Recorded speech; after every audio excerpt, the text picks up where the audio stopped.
ಕೃಷಿಯನ್ನೇ ವೃತ್ತಿಯಾಗಿ ತಗೊಂಡಿರುವಂತಹ ರೈತ ಮಕ್ಕಳಿಗೆ ಹೆಣ್ಣು ಕೊಡ್ತಾ ಇಲ್ಲ. ಅದು ರೈತರ ಮಕ್ಕಳಿಗೆ ಸರ್.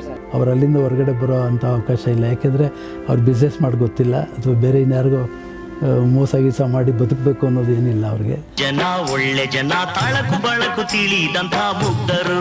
ಜನರಲ್ ಟ್ರೆಂಡ್ ಹೆಂಗೆ ಹೋಗ್ಬಿಟ್ಟಿದೆ ಅಂದರೆ ನಾವು ಕೊಡೋ ಕಷ್ಟ ನಮ್ಮ ಮಕ್ಕಳು ಪಡಬಾರ್ದು. ಆದರೆ ಮೇಡಮ್, ನಾವು ಬೆಳಿತೀವಿ, ನಾವು ಶ್ರಮ ಹಾಕ್ತಿದ್ದೀವಿ, ಎಲ್ಲನೂ ಮಾಡ್ತಾ ಇದ್ದೀವಿ. ಅವತ್ತಿಂದ ಒಕ್ಕಲುತನ ಮಾಡಕತ್ತೀವಿ, ನೋಡು ಎಷ್ಟು ಉದ್ಧಾರ ಆಗಿವೆ ಅಂತ. ರೈತರು ದೇಶದ ಬೆನ್ನೆಲುಬು ನಿಜ, ಆದರೆ ರೈತರಿಗೆ ಬೆನ್ನೆಲುಬು ಅದನ್ನು ಎಕ್ಸ್ಪೋರ್ಟ್ ಮಾಡೋಕ್ಕೆ ನೀವು ಪ್ರಾರಂಭಿಸಿದ್ರೆ ಆವಾಗ ಇದೇನಿದೆಯಲ್ಲ, ನಮ್ಮ ವೀಕ್ನೆಸ್ ಇದೆಯಲ್ಲ, ಅದನ್ನು ನೀವು ಸ್ಟ್ರೆಂತಾಗಿ ಕನ್ವರ್ಟ್ ಮಾಡಲಿಕ್ಕೆ ಅವಕಾಶ ಇದೆ. ಆರ್ಟಿಫಿಷಿಯಲ್ ಇಂಟೆಲಿಜೆನ್ಸಿ ಬಂದಿದೆ, ಬೇಕಾದಷ್ಟು ಕಂಪ್ಯೂಟರ್ ಬಂದಿದೆ. ಯಾರು ಕಂಪ್ಯೂಟರ್ ಒಳಗೆ ಫುಡ್ಡನ್ನು ಡೌನ್ಲೋಡ್ ಮಾಡ್ಕೊಳ್ಳಿಕ್ಕೆ ಸಾಧ್ಯ ಇದೆಯಾ? ಹಾಗಾಗಿ ಭಾರತ ದೇಶದಲ್ಲಿ ಕ್ವಾಲಿಟಿ ಮೆಟೀರಿಯಲ್ ಪ್ರೊಡ್ಯೂಸ್ ಮಾಡಲ್ಲ ಅನ್ನೋವಂಥ ಅಣೆಪಟ್ಟನ್ನು ನಾವು ಮಾಡ್ಕೋಬೇಕಾಗತ್ತೆ. ಅಂದರೆ ಆ ವೃತ್ತಿನ ಇಷ್ಟಪಡದೆ ಮಾಡ್ತಿರೋರೇ ತುಂಬ ಜಾಸ್ತಿ. 70% ಏನು ರೈತರು ಅಂತ ನಾವು ಈಗ ಭಾವಿಸ್ತಿದ್ದೀವಿ.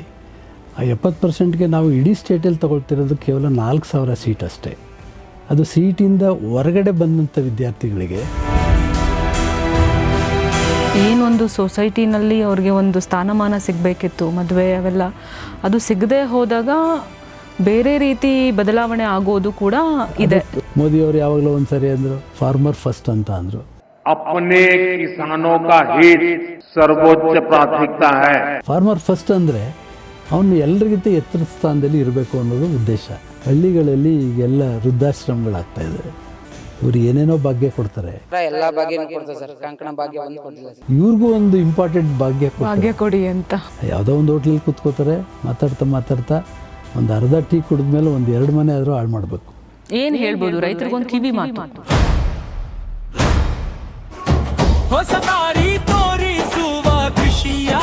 ಎಲ್ಲ ಪ್ರೀತಿಯ ರೈತ ವಿಜ್ಞಾನಿಗಳಿಗೆ ನಮಸ್ತೆ. ತುಂಬ ಹೃದಯದ ಧನ್ಯವಾದಗಳು. ಕಳೆದ ಎಪಿಸೋಡಲ್ಲಿ ತುಂಬ ಪ್ರೀತಿ ಕೊಟ್ಟಿದ್ದಾರೆ. Thank you so much.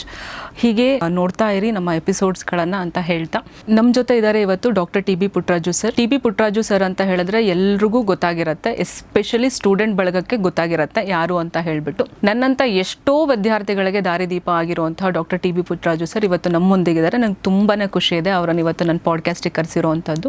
Important ಆಗಿ ಹೇಳಬೇಕು ಅಂತಂದರೆ 35 ವರ್ಷಗಳ ಕಾಲ ಕೃಷಿ ವಿಶ್ವವಿದ್ಯಾನಿಲಯ JKVK ಬೆಂಗಳೂರು ಇಲ್ಲಿ ಪ್ರಾಧ್ಯಾಪಕರಾಗಿ ಕೆಲಸ ನಿರ್ವಹಿಸಿ 8ಕ್ಕೂ ಹೆಚ್ಚು ವಿದ್ಯಾರ್ಥಿಗಳಿಗೆ ಗೈಡ್ ಆಗಿ ತಾಂತ್ರಿಕ ಅಧಿಕಾರಿಯಾಗಿ ನಿವೃತ್ತಿ ಹೊಂದಿದ ನಂತರನೂ ಕೂಡ ರೈತರೊಟ್ಟಿಗೆ ಕೆಲಸ ಮಾಡ್ತಾ ಇದ್ದಾರೆ. ಕನಕಪುರದಲ್ಲಿ ಕನಕಪುರ ಕುರಿ ಮತ್ತು ಮೇಕೆ ರೈತ ಉತ್ಪಾದಕರ ಸಂಸ್ಥೆಯನ್ನು ಕಟ್ಟಿ ಆ ಸಂಸ್ಥೆಯಿಂದ ಎಷ್ಟೋ ಜನ ರೈತರಿಗೆ ಒಂದು ಬೆಳಕಾಗಿದ್ದಾರೆ ಅಂತಲೇ ಹೇಳಬಹುದು. ಯಾಕೆ ಈ ಒಂದು ಕುರಿ ಮತ್ತು ಮೇಕೆ ಒಂದು ಉತ್ಪಾದಕರ ಸಂಸ್ಥೆ ಕಟ್ಟಿದ್ದಾರೆ ಅಂತಂದರೆ, ಎಷ್ಟೊಂದು ತೋಟಗಾರಿಕೆ ಕೃಷಿ ಎಲ್ಲ ಉತ್ಪಾದಕರ ಸಂಸ್ಥೆ ಇದೆ. ಆದರೆ ಸರಿಗೆ ಅನ್ನಿಸ್ತು, ಓಕೆ ನಾವೊಂದು ಈ ಒಂದು ಹೈನುಗಾರಿಕೆ ಮತ್ತು ಇದನ್ನು ಒಂದು ಅದ್ರ ಬಗ್ಗೆ ಒಂದು ನಾಲೆಡ್ಜ್ ಕೊಡೋಣ ರೈತರಿಗೆ ಅನ್ನೋ ಒಂದು ಉದ್ದೇಶದಿಂದ, ಮತ್ತು ಒಂದು ಇನ್ಪುಟ್ಸ್ ಯಾವ ಥರ ಒಂದು ರೈತರಿಗೆ ಬೆನಿಫಿಟ್ ಆಗುತ್ತೆ ಅನ್ನೋದ್ರ ಒಂದು ನಿಟ್ಟಿನಲ್ಲಿ ರೈತ ಉತ್ಪಾದಕರ ಸಂಸ್ಥೆಯನ್ನು ಕಟ್ಟಿದ್ದಾರೆ. ಅದು ಕೂಡ ಸತತವಾಗಿ ಒಂದು ಒಳ್ಳೆ ರೈತ ಉತ್ಪಾದಕರ ಸಂಸ್ಥೆಯಾಗಿ ಹೆಸರುವಾಸಿಯಾಗಿದೆ. ಒಂದು 3ರಿಂದ 4 ಕೋಟಿ ಟರ್ನ್ ಓವರ್ ಕೂಡ ಮಾಡ್ತಿದೆ. ಅದನ್ನು ಹೆಮ್ಮೆಯಿಂದ ಹೇಳ್ಕೊತಾರೆ ಯಾವಾಗಲೂ ಸರ್, ಎಲ್ಲರ ಹತ್ರನೂ ಹೇಳ್ಕೊತಾರೆ. ಹಾಗೆ ಸರ್ರ ಒಂದು ನಿರಂತರ ಸೇವೆಗಾಗಿ ಕನಕಪುರದಲ್ಲಿ ಇವಾಗ ಅಗ್ರಿಕಲ್ಚರ್ ಕಾಲೇಜ್ ಒಂದು ಓಪನ್ ಆಗಿದೆ, ಎಲ್ರಿಗೂ ಗೊತ್ತಿದೆ. ಆ ಒಂದು ಕಾಲೇಜಲ್ಲಿ ಪ್ರಾಧ್ಯಾಪಕರು ಹಾಗೆ ಆಡಳಿತ ನಿರ್ವಹಣಾಧಿಕಾರಿಯಾಗಿ ಕೆಲಸ ಮಾಡ್ತಾ ಇದ್ದಾರೆ. ಮೇಜರಾಗಿ ಹೇಳಬೇಕು ಅಂತಂದರೆ, ನಾನು ಪುಟ್ಟರಾಜು ಸರ್ ಅವ್ರ ಸ್ಟೂಡೆಂಟು.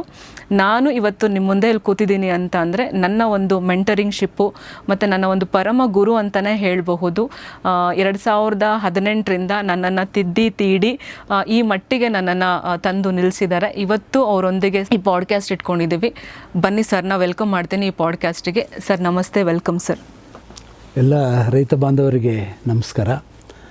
ಇವತ್ತು ಇದೊಂದು ವಿಶೇಷ ಸಂದರ್ಶನ ಅಂತ ನಾನು ಭಾವಿಸ್ತೀನಿ. ಯಾಕೆಂದರೆ ಒಬ್ಬ ವಿದ್ಯಾರ್ಥಿ ತನ್ನ ಗುರುಗಳನ್ನೇ ಇಂಟ್ರ್ಯೂ ಮಾಡ್ತಾ ಇರೋದು ನಿಜಕ್ಕೂ ಕೂಡ ಇದು ಅಪರೂಪದ ಸಂಗತಿ ಅಂತ ನಾನು ಭಾವಿಸ್ತೀನಿ. ಹಾಗೆ ಎಲ್ಲ ರೈತ ಬಾಂಧವರಲ್ಲೂ ಕೂಡ ನಾನು ಇವತ್ತು ಇದೊಂದು ಸ್ಪೆಷಲ್ ಎಪಿಸೋಡ್ ಅಂತಲೂ ಕೂಡ ನಾನು ಭಾವಿಸ್ತೀನಿ. ಈಗ ನಮ್ಮ ವಿದ್ಯಾರ್ಥಿ ಪ್ರೇಮ ಅವರು ನಿಮ್ಮ ಒಂದು ಸಹಾಯವನ್ನು ನೀವು ಆಗಲೇ ಅವ್ರ ಮೇಲೆ ಆಶೀರ್ವಾದವೆಲ್ಲ ಇಟ್ಟಿದ್ದೀರಿ. ಇದನ್ನು ಹಾಗೆ ಮುಂದುವರಿಸ್ತೀರಿ ಅಂತ ನಾನು ಭಾವಿಸ್ತಾ ಇದ್ದೆ. Thank you so much sir. Thank you sir. Thank you for your kind words. Sir ನಿಜ ನಾನು ಹೇಳಬೇಕು ಅಂದರೆ 2010 ನಂದು MSc ಮುಗೀತು. MSc ತೋಟಗಾರಿಕೆ ಮುಗೀತು. ನೀವು ನನ್ನ ಕೋ-ಗೈಡ್ ಅಂತ ಹೇಳ್ಕೊಳ್ಳೋಕ್ಕೆ ನಂಗೆ ತುಂಬ ಹೆಮ್ಮೆ ಇದೆ ಸರ್. ಅಂದರೆ ಈ ಪಾಡ್ಕ್ಯಾಸ್ಟಲ್ಲಿ ನಾನು ರೈತರ ಮುಂದೆ ನಾನು ಹೇಳ್ಕೊಳ್ಳೋದಲ್ಲ, ನಾನು ಐ ಆಮ್ ಸರೆಂಡರ್, ಕಂಪ್ಲೀಟ್ಲಿ ನಾನು ಗುರುಗಳಿಗೆ ಸರೆಂಡರ್ ಆಗೋಗ್ಬಿಟ್ಟಿದೆ. ಯಾಕಂತಂದರೆ ಯಾವಾಗ ನನ್ನ ಜೀವನದ ಒಂದು ಲೋ ಲೈಫ್ ಕಂಡೀಷನಲ್ಲಿ ನೀವು ನನ್ನ ಜೊತೆ ಇದ್ದು, ನನ್ನ ಬೆನ್ನ ಹಿಂದೆ ಇದ್ದು, ಗುರುಗಳಾಗಿ ಯಾವ ಥರ ನನ್ನನ್ನು ತಿದ್ದಬೇಕು, ತೀಡಬೇಕು, ನನಗೆ ದಾರಿ ತೋರಿಸ್ಬೇಕು, ಅದು ಬೇಡ ಇದು ಮಾಡು, ಅಲ್ಲಿ ಹೋಗು, ಅವರನ್ನು ನೀನು ಕಾಣು ಅಂತ ಹೇಳಿ. ಯಾಕಂತಂದರೆ ಎಲ್ರಿಗೂ ಗೊತ್ತಿದೆ ಸರ್ಕಾರಿ ಕೆಲಸ ಬಿಟ್ಟು ಬರೋದು ಅಷ್ಟು ಈಸಿ ಅಲ್ಲ. ಒಂದು ಸರ್ಕಾರಿ ಕೆಲಸವನ್ನು ಬಿಟ್ಟು ಬಂದಾಗ ನನ್ನ ಜೀವನದಲ್ಲಿ ನನಗೆ ಒಂದು ಬೆನ್ನೆಲುಬಾಗಿ ನಿಂತಿದ್ದು ಇಬ್ಬರೇ ವ್ಯಕ್ತಿಗಳು. ಅದರಲ್ಲಿ ನನ್ನ ಫ್ಯಾಮಿಲಿನಲ್ಲಿ ನನ್ನ ಅಜ್ಜಿ ಮತ್ತು ಗುರುಗಳಾಗಿ ನೀವು. ಅದಕ್ಕೆ ನನಗೆ ಆ್ಯಕ್ಚುಲಿ ಇವತ್ತು ಭಯನೂ ಇದೆ ಇಂಟರ್ವ್ಯೂ ಮಾಡೋದಕ್ಕೆ. ಯಾಕಂತಂದರೆ ಏನಾದರೂ ತಪ್ಪಾಗಿ ನಿಮ್ಮ ಮುಂದೆ ಮಾತಾಡ್ಬಿಡ್ತೀನಿ ಅನ್ನೋದು ಭಯ ಇದೆ ನನಗೆ. ಸರ್ ನಾನು ಈ ಥರ ರಿಸೈನ್ ಮಾಡಿ ಬಂದುಬಿಟ್ಟಿದ್ದೀನಿ ಅಂತ ಫೋನ್ ಮಾಡಿದಾಗ ಎಲ್ಲರೂ ನನಗೆ ನಿಮಗೆ ಅಂದರು, ಏನೇನೋ ಅಂದರು. ಆದರೆ ಸರ್ ನೀವು ಹೇಳಿದ್ರಿ ಮೋಸ್ಟ್ಲಿ ನೇಚರ್ ಬೇರೆ ಒಂದು ಪರ್ಪಸ್ ಇದೆಯಮ್ಮ ನಿಂದು, ಅದಕ್ಕೋಸ್ಕರ ಈ ಥರ ಬಿಟ್ಟು ಬಂದಿದೆ, ಅದಕ್ಕೆಲ್ಲ ನೀನು ತಲೆ ಕೆಡಿಸ್ಕೋಬೇಡ, ಬೇರೆ ವರ್ಕ್ ಬಗ್ಗೆ ಕಾನ್ಸಂಟ್ರೇಟ್ ಮಾಡು ಅಂತ ನೀವು ನನಗೆ ಹೇಳಿದ್ರಿ. ಇದು ನಾನು ಆ ದಿನಗಳನ್ನ ನಾನು ಮರೆಯಲ್ಲ ಸರ್. ಈ ದಿನ ನಾನು ಚೆನ್ನಾಗಿದ್ದೀನಿ, ಭಗವಂತ ನನಗೆಲ್ಲ ಆಶೀರ್ವಾದನೂ ಕೊಟ್ಟಿದ್ದಾನೆ. ಎಸ್ಪೆಷಲಿ ಹೇಳಬೇಕಂದ್ರೆ ರೈತರ ಪ್ರೀತಿ ಅಂತೂ ನನಗೆ ಸಾಕಷ್ಟು ತುಂಬ್ಕೊಂಡಿದ್ದೀನಿ ಸರ್. ಒಂದು ದೊಡ್ಡ ಬುತ್ತಿಯನ್ನೇ ಕಟ್ಕೊಂಡಿದ್ದೀನಿ, ಅಷ್ಟು ಪ್ರೀತಿ ಕೊಟ್ಟಿದ್ದಾರೆ ರೈತರು ನನಗೆ. ಇದನ್ನು ಹೇಳ್ಕೊಳಕ್ಕೆ ನಂಗೆ ತುಂಬಾ ಖುಷಿ ಇದೆ ಸರ್. ನಿಮ್ಮ ಮುಂದೆ ನಾನು ಹೆಮ್ಮೆಯಿಂದ ಹೇಳ್ತೀನಿ, ನಿಮ್ಮ ಸ್ಟೂಡೆಂಟ್ ಅಂತ ನಾನು ಹೆಮ್ಮೆಯಿಂದ ಹೇಳೋಕ್ಕೆ ನನಗೆ ಇಷ್ಟ ಇದೆ ಸರ್ ನನಗೆ. Sir thank you. ನಿಮ್ಮ ಒಂದು ಅಷ್ಟು ಈಗ ಅಡ್ಮಿಷನ್ಸ್ ನಡೀತಿದೆ ಅಂತ ಹೇಳಿದ್ರಿ ಕಾಲೇಜಿಂದ ಅಂತ ಹೇಳಿಬಿಟ್ಟು, ಅಷ್ಟು ಒಂದು ಬ್ಯುಸಿನಲ್ಲೂ ಕೂಡ ನನಗೋಸ್ಕರ ಫ್ರೀ ಮಾಡ್ಕೊಂಡೋದಕ್ಕೆ first of all thank you ಹೇಳ್ತೀನಿ ಸರ್. ಸರ್ ತಾವು ಈಗ ಎಲ್ಲಿಂದ ಬರ್ತಾ ಇದ್ದೀರಾ ಸರ್? ಈಗ ನೀವಾಗಲೇ ನನ್ನ ಇಂಟ್ರೊಡ್ಯೂಸ್ ಮಾಡಿದ್ದೀರಿ. ಈಗ ಇಡೀ ಸ್ಟೇಟಲ್ಲಿ, ಕರ್ನಾಟಕ ಸ್ಟೇಟಲ್ಲಿ ಯಾವುದೇ ಪ್ರೈವೇಟ್ ಕಾಲೇಜು ಇದುವರೆಗೂ ಕೂಡ ಅಗ್ರಿಕಲ್ಚರ್ ಕಾಲೇಜ್ ಇರಲಿಲ್ಲ. ಅಲ್ಲಿ ನಮಗೂ ಅನ್ನಿಸ್ದಾಗೆ 70% ಏನು ರೈತರು ಅಂತ ನಾವು ಈಗ ಭಾವಿಸ್ತಿದ್ದೀವಿ. ಆ 70%ಗೆ ನಾವು ಇಡೀ ಸ್ಟೇಟಲ್ಲಿ ತೊಗೊಳ್ತಿರೋದು ಕೇವಲ 4,000 ಸೀಟ್ ಅಷ್ಟೇ. ಸುಮಾರು ಒಂದು 8-10 ಯೂನಿವರ್ಸಿಟಿಗಳಿದ್ದರೂ ಕೂಡ ಕೇವಲ 4,000 ಏನು ವಿದ್ಯಾರ್ಥಿಗಳನ್ನ ತಗೊಳ್ತಾ ಇದ್ದಾಗ, ಅದು ಸೀಟಿಂದ ಹೊರಗಡೆ ಬಂದಂಥ ವಿದ್ಯಾರ್ಥಿಗಳಿಗೆ ಎಲ್ಲೂ ಕೂಡ ಸೀಟ್ ಸಿಗೋವಂಥ ಅವಕಾಶ ಇರಲಿಲ್ಲ. ಹಾಗಾಗಿ ಎಷ್ಟೋ ಜನ ಪಾಪ ಆ ಒಂದು ಡಿಗ್ರಿ ತೊಗೊಂಡು ಅವ್ರದ್ದೇ ಆದ ಒಂದು ಬಿಸ್ನೆಸ್ ಸ್ಟಾರ್ಟ್ ಮಾಡೋವಂಥ ಮನಸ್ಥಿತಿಲಿದ್ದಾಗ ಅವ್ರಿಗೆ ಡಿಗ್ರಿ ಕೊಡೋಕೆ ಅಷ್ಟಾದರೂ ಜನ ಬೇಕಾಗಿತ್ತು. ಆ ಒಂದು ಉದ್ದೇಶನ ಮನಸ್ಸಲ್ಲಿ ಇಟ್ಕೊಂಡು ನಾವು ಇಲ್ಲಿ ಶ್ರೀ ಎಸ್ ಕರಿಯಪ್ಪ ಕೃಷಿ ಮಹಾವಿದ್ಯಾಲಯನ ಪ್ರಾರಂಭ ಮಾಡಿದ್ವಿ. ಅದು ಇನಿಷಿಯಲ್ ಸ್ಟೇಜಸಲ್ಲಿ ನಾವು ರಿಟೈರ್ಡ್ ಆಗ್ತಿದ್ದಾಗಲೇ ಈ ಏನು RES ಅಂತ ನಾವೇನು ಕರಿತೀವಿ, ರೂರಲ್ ಎಜುಕೇಷನ್ ಸೊಸೈಟಿ ಅಂತ, ಅಲ್ಲೊಬ್ಬರು ಮಹಾನ್ ಭಾವರು, ಅವ್ರನ್ನ ದೈವ ಸಂಬೂತರು ಅಂದರೂ ಏನೋ ಆಶ್ಚರ್ಯ ಇಲ್ಲ. ನೀನು ನನ್ನ ಹೇಗೆ ಭಾವಿಸಿದ್ಯೋ ಹಾಗೆ ನಾನು ಕರಿಯಪ್ಪನವ್ರನ್ನ ಭಾವಿಸಿದ್ದೆ. ಹಾಗಾಗಿ ನಾನು ಅಲ್ಲಿ PUC ಅಲ್ಲೇ ಮಾಡಿದ್ವಿ. ಹಾಗಾಗಿ ಎಲ್ಲೋ ಒಂದು ಕಡೆ ಈ ಕರಿಯಪ್ಪನವರ ಋಣ ನಮ್ಮ ರಕ್ತದಲ್ಲಿ ಸೇರ್ಕೊಂಡಿದ್ದರಿಂದ ಈ ರೀತಿ ಏನಾದರೂ ಒಂದು ಸರ್ವಿಸ್ ಮಾಡಿ ಅವ್ರಿಗೆ ಏನಾದರೂ ಒಂದಿಷ್ಟು ಋಣ ತೀರಿಸುವಂಥ ಪ್ರಯತ್ನ ಮಾಡಬೇಕು ಅನ್ನೋ ಉದ್ದೇಶದಲ್ಲಿ ನಾವು ಅಲ್ಲಿ ಅಗ್ರಿಕಲ್ಚರ್ ಕಾಲೇಜ್ ಬೇಕು ಅಂತ ಬರೆದ್ವಿ. ಹಾಗಾಗಿ ಎಲ್ರಿಗೂ ಸಹಕಾರದಿಂದ ಈಗ ಕಾಲೇಜಲ್ಲಿ ಬಂದಿದೆ. ಸೂಪರ್. ಈಗ 3ನೇ ಬ್ಯಾಚು ಬರ್ತಾ ಇದೆ. ಹಾಗಾಗಿ ಈ 3ನೇ ಬ್ಯಾಚ್ ಬರೋ ಲೆವೆಲ್ಗೆ ನಾವು ಈಗಾಗಲೇ ಸಾಕಷ್ಟು ಹೆಸರು ಮಾಡಿದ್ದೀವಿ. ಅದನ್ನು ನಮ್ಮ ಕಾಲೇಜ್ ಬಗ್ಗೆ ನಾವೇ ಹೇಳ್ಕೊಳ್ಳೋದು ಅಷ್ಟು ಒಳ್ಳೆಯದಲ್ಲ ಅಂತ ಅನಿಸುತ್ತೆ. ಬಟ್ ಆದರೂ ಕೂಡ ಜನಗಳಿಗೆ ಗೊತ್ತಾಗಿದೆ. ಈಗ ಹೋದ ತಿಂಗಳಲ್ಲೇ ನಮ್ಗೆ ಏನು ಸೀಟ್ ಇತ್ತು ಅದೆಲ್ಲ ಫಿಲಪ್ ಆಗಿದೆ. ಇನ್ನೂ 2 ತಿಂಗಳಿದೆ. ಇನ್ಫ್ಯಾಕ್ಟ್ 2 ತಿಂಗಳವರೆಗೂ ತಗೋತಾ ಇದ್ವಿ ಸೀಟ್ನ. ಈಗ ಲಾಸ್ಟ್ ಮಂತಲ್ಲೇ ಎಲ್ಲ ಸೀಟು ಕ್ಲೋಸ್ ಆಗಿದೆ. ಅಂದರೆ ಏನು ಕೊಟ್ಟಿದ್ರು ಅಲಾಟ್ ಮಾಡಿದ್ರು ಅದು ಕಂಪ್ಲೀಟ್ ಆಗಿ ಪೇಮೆಂಟ್ ಸೀಟು ನಮಗೆ ಒಂದು 48 ಸೀಟ್ ಕೊಟ್ಟಿದ್ದರು, ಅದು ಫಿಲಪ್ ಆಗಿದೆ. ಈಗ 72 ಸೀಟ್ಸ್ ಏನಿದೆ ಅದು ಸೀಟಿಂದ ಬರಬೇಕಾಗಿದೆ. ಅದು ಮುಂದಿನ ದಿನಗಳಲ್ಲಿ ಅದು ಕೂಡ ಬೇಗ ಫಿಲಪ್ ಆಗುತ್ತೆ. ಯಾಕೆ ಅಂತಂದರೆ ಲಾಸ್ಟ್ ಇಯರು ಬೇರೆ ಕಾಲೇಜಲ್ಲಿ ಸೀಟ್ ಮುಗಿಯೋಷ್ಟರೊಳಗೆ ನಮ್ಮದೇ ಬೇಗ ಮುಗಿದಿತ್ತು. ಹಾಗಾಗಿ ಎಲ್ಲ ಒಂದು ಕಡೆ ನಮ್ಮ ಕರಿಯಪ್ಪನವರ ಆಶೀರ್ವಾದ ಅಂತ ಕಾಣುತ್ತೆ. ನಮ್ಮ ಜೊತೆಲಿ TK ಸಿದ್ದರಾಮೇಗೌಡರು ಅಂತ ಅವರು ಡೀನ್ ಆಗಿದ್ದಾರೆ. ನಮ್ಮಿಬ್ಬರು ಕಾಂಬಿನೇಷನ್ನು ಬಹಳ ಚೆನ್ನಾಗಿ ವರ್ಕೌಟ್ ಆಗ್ತಾ ಇದೆ. ಹಾಗೆ ನಮ್ಮ ಪ್ರೆಸಿಡೆಂಟ್ ಅವರು ಶ್ರೀಕಂಠ್ ಅಂತ ಅವರು ಕೂಡ BSc MSc AG ಮಾಡಿರೋಂಥ ಒಬ್ಬರು ನಮ್ಮ ಕೃಷಿ ವಿಶ್ವವಿದ್ಯಾಲಯ GKVK ಪ್ರಾಡಕ್ಟೇ. ಹಾಗಾಗಿ ನಮ್ಮದು 3 ಜನದ ಕಾಂಬಿನೇಷನ್ನು ತೀರಾ ಎಕ್ಸ್ಟ್ರಾಆರ್ಡಿನರಿಯಾಗಿ ವರ್ಕ್ ಆಗ್ತಾಯಿದೆ. ಓಕೆ. ಈ ಸಂದರ್ಭದಲ್ಲಿ ನಾನು ನಮ್ಮ ಕಾಲೇಜ್ ಬಗ್ಗೆ ಹೇಳ್ಕೊಳ್ಳಿಕ್ಕೆ ಬಹಳ ಹೆಮ್ಮೆ ಅನ್ನಿಸ್ತಾ ಇದೆ. ಅದೇ ರೀತಿ ಯಾವುದೇ ಒಬ್ಬ ಪ್ರೊಫೆಸರು ಅಥವಾ ಯಾರೇ ಟೀಚರ್ ಆಗಲಿ ಅವರಿಗೆ ತಮ್ಮ ವಿದ್ಯಾರ್ಥಿಗಳ ಅಭ್ಯುದಯ ನೋಡಿ ಖುಷಿ ಪಡೋದು ಬಹಳ ಖುಷಿ ಕೊಡೋ ವಿಷಯ ಅದು ಆ್ಯಕ್ಚುಲಿ. ಹೌದು ಸರ್. ಹಾಗಾಗಿ ನೀನು ಇಷ್ಟೆತ್ತರಕ್ಕೆ ಬೆಳೆದಿರೋದ್ರಿಂದ ಎಲ್ಲ ನಮ್ಮ ಒಂದು ಟೀಚರ್ ಕೆಲಸ ಮಾಡಿದ್ದು ಅಥವಾ ಪ್ರೊಫೆಸರ್ ಕೆಲಸ ಮಾಡಿದ್ದು ನಿಜಕ್ಕೂ ಹೆಮ್ಮೆ ತರುವಂಥ ವಿಷಯ ಅಂತ ನಾನು ಈ ಸಂದರ್ಭದಲ್ಲಿ ಹೇಳ್ತೀನಿ. Thank you sir. Thank you. ನಾನು ತುಂಬ ಭಾವುಕಳಾಗ್ತೀನಿ ಸರ್ ನೆನಪು ಮಾಡಿಕೊಂಡ್ರೆ. ನನಗೆ ತುಂಬ ಖುಷಿ ಇದೆ, ಹೆಮ್ಮೆ ಅಂತೂ ಇದೆ ನನಗೆ, ಹೇಳ್ಕೊತೀನಿ. ನಾನು ತುಂಬ ಜನದ ಹತ್ರ ಹೇಳಿದ್ದೀನಿ, ನನ್ನ ಮೆಂಟರು, ನನ್ನ ಗುರುಗಳು ಅಂತಲೇ ನಾನು ಯಾವಾಗಲೂ ಹೇಳೋದು. ಆ್ಯಂಡ್ ಮತ್ತು ಪ್ರಮುಖವಾಗಿ ಹೇಳಬೇಕು ಅಂದರೆ ನನ್ನ ತಾಯಿ ಕೂಡ ತುಂಬ ಇಷ್ಟಪಡ್ತಾರೆ ನಿಮ್ಮನ್ನು. ಏನೇ ನನ್ನ ಲೈಫಲ್ಲಿ ಏನೇ ಒಂದು ನೆಕ್ಸ್ಟ್ ಮೂವ್ ಮಾಡಬೇಕಾದ್ರೆ ಸರ್ ಹತ್ರ ಡಿಸ್ಕಸ್ ಮಾಡ್ದ ಅಂತ ಫಸ್ಟ್ ಕೇಳ್ತಾರೆ ಅವರು. ಥ್ಯಾಂಕ್ ಯು ಸರ್, ನನ್ನ ಗೈಡ್ ಮಾಡ್ತಿರೋದಕ್ಕೆ ಥ್ಯಾಂಕ್ ಯು ಸರ್. ಈ ಪಾಡ್ಕ್ಯಾಸ್ಟ್ ಅಲ್ಲಿ ನಾವು ಇವತ್ತಿನ ಒಂದು ಸ್ಥಿತಿಗತಿಗಳ ಬಗ್ಗೆ, ನಿಮ್ಮಿಂದ ರೈತರಿಗೆ ಒಂದು ಸಲಹೆ ಮತ್ತು ರೈತ ಮಕ್ಕಳಿಗೆ ಒಂದು ಸಲಹೆ ಬೇಕಾಗಿದೆ, ಅದಕ್ಕೋಸ್ಕರ ಇವತ್ತು ಪಾಡ್ಕ್ಯಾಸ್ಟ್ ಇಟ್ಕೊಂಡಿದ್ದೀವಿ. ಪ್ರಶ್ನೆ ನಾನು ಶುರು ಮಾಡ್ತೇನೆ ಸರ್, ಸ್ಟಾರ್ಟ್ ಮಾಡೋಣ ಅಂತ ಅನ್ಕೊತೀನಿ. ಓಕೆ ಸರ್, ಅಂದರೆ ನಾನು ಇವಾಗ ಈಗ ತುಂಬ ಟ್ರಾವೆಲ್ ಮಾಡ್ತಿರ್ತೀವಿ ನಾವು. ಅಂದರೆ ಈಗ ಉತ್ತರ ಕರ್ನಾಟಕ ಕಡೆನೂ ಹೋಗ್ತಾ ಇರ್ತೀವಿ ನಾವು, ಟ್ರೈನಿಂಗ್ ಅಂತ ತರಬೇತಿ ಕೊಡೋಕೆ ಹೋಗ್ತಾ ಇರ್ತೀವಿ, ನಮ್ಮ ದಕ್ಷಿಣ ಭಾಗದಲ್ಲೂ ಹೋಗ್ತಾ ಇರ್ತೀವಿ. ಎಲ್ಲ ರೈತರು ಹೇಳೋದು ಒಂದೇ ಒಂದು ಮಾತು, ಮೇಡಮ್ ನೀವು ಹೇಳ್ತೀರಾ ಅದನ್ನು ಬೆಳೀರಿ ಅಂತ ಹೇಳ್ತೀರಾ, ಇದನ್ನು ಬೆಳಿ ಅಂತೀರಾ, ಪ್ರೋತ್ಸಾಹ ಕೊಡ್ತೀರಾ, ಎಲ್ಲನೂ ಓಕೆ. ಆದರೆ ಮೇಡಮ್ ನಾವು ಬೆಳಿತೀವಿ, ನಾವು ಶ್ರಮ ಹಾಕ್ತಿದ್ದೀವಿ, ಎಲ್ಲನೂ ಮಾಡ್ತಾ ಇದ್ದೀವಿ. ರೈತ ಮಕ್ಕಳಿಗೆ ಅಂದರೆ ಕೃಷಿಯನ್ನೇ ವೃತ್ತಿಯಾಗಿ ತಗೊಂಡಿರುವಂತಹ ರೈತರಿಗೆ ಹೆಣ್ಣು ಸಿಗ್ತಾ ಇಲ್ಲ, ಹೆಣ್ಣು ಕೊಡ್ತಾ ಇಲ್ಲ, ಇದು ಎಲ್ಲಿಗೆ ಹೋಗುತ್ತೆ ಸರ್? ಯಾವ ಥರ ಇದು ಪರಿಣಾಮ ಬೀರಿದೆ ಇವತ್ತಿನ ಒಂದು ಯುವ ರೈತರಲ್ಲಿ? ಇದು ಯಾವ ಥರ ಪರಿಣಾಮ ಬೀರಿದೆ, ಮುಂದೆ ಯಾವ ಥರ ತೊಗೊಂಡು ಹೋಗಬಹುದು, ಮತ್ತು ಹೆಣ್ಣು ಯಾಕೆ ಸಿಗ್ತಾ ಇಲ್ಲ, ಮದುವೆ ಆಗೋಕ್ಕೆ ಹೆಣ್ಣು ಯಾಕೆ ಸಿಗ್ತಾ ಇಲ್ಲ ಅನ್ನೋದು ಪ್ರಶ್ನೆ ಇದೆ. ಹೌದು, ಇದು ಬಹಳ ಒಂದು ಬರ್ನಿಂಗ್ ಪ್ರಾಬ್ಲಮ್ ಅಂತ ನಾವು ಹೇಳ್ಬೋದು. ಯಾಕೆಂದರೆ ಸೊಸೈಟಿನಲ್ಲಿ ಯಾರೇ ಆದರೂ ಕೂಡ ಒಂದು ಉನ್ನತ ಸ್ಥಾನದಲ್ಲಿ ಬದುಕಬೇಕು ಅನ್ನೋ ಆಸೆ ಇಟ್ಕೊಂಡೇ ಇರ್ತಾರೆ. ಇದಕ್ಕೆ ನಾನು ಒಂಚೂರು ಬ್ಯಾಕ್ಗ್ರೌಂಡ್ ಕೊಡಲಿಕ್ಕೆ ನಾನು ಟ್ರೈ ಮಾಡ್ತೇನೆ. ಹೇಳಿ ಸರ್. ಈಗ ಕೃಷಿ ಅಂತ ಅಂದರೆ ಎಲ್ಲರಲ್ಲೂ ಕೂಡ ಒಂದು ಏನಪ್ಪ ಅದರಲ್ಲಿ ಲಾಭ ಇಲ್ಲ, ಏನು ಬಿಸಿಲಲ್ಲಿ ದುಡಿಬೇಕು, ಅಲ್ಲೋದ್ರೆ ಕಪ್ಪಗಾಗ್ಬಿಡ್ತೀವಿ, ಈ ಥರ ಎಲ್ಲ ಮನೋಭಾವ ಇಟ್ಕೊಂಡಿರೋವಂಥ ಜನಗಳು ಹೆಚ್ಚಾಗಿ ಇದ್ದಾರೆ. ಆದರೆ ಇಲ್ಲಿ ನಾನು ಒಂದು ವಿಷಯ ತಮಗೆ ಹೇಳೋಕ್ಕೆ ಇಷ್ಟಪಡ್ತೀನಿ.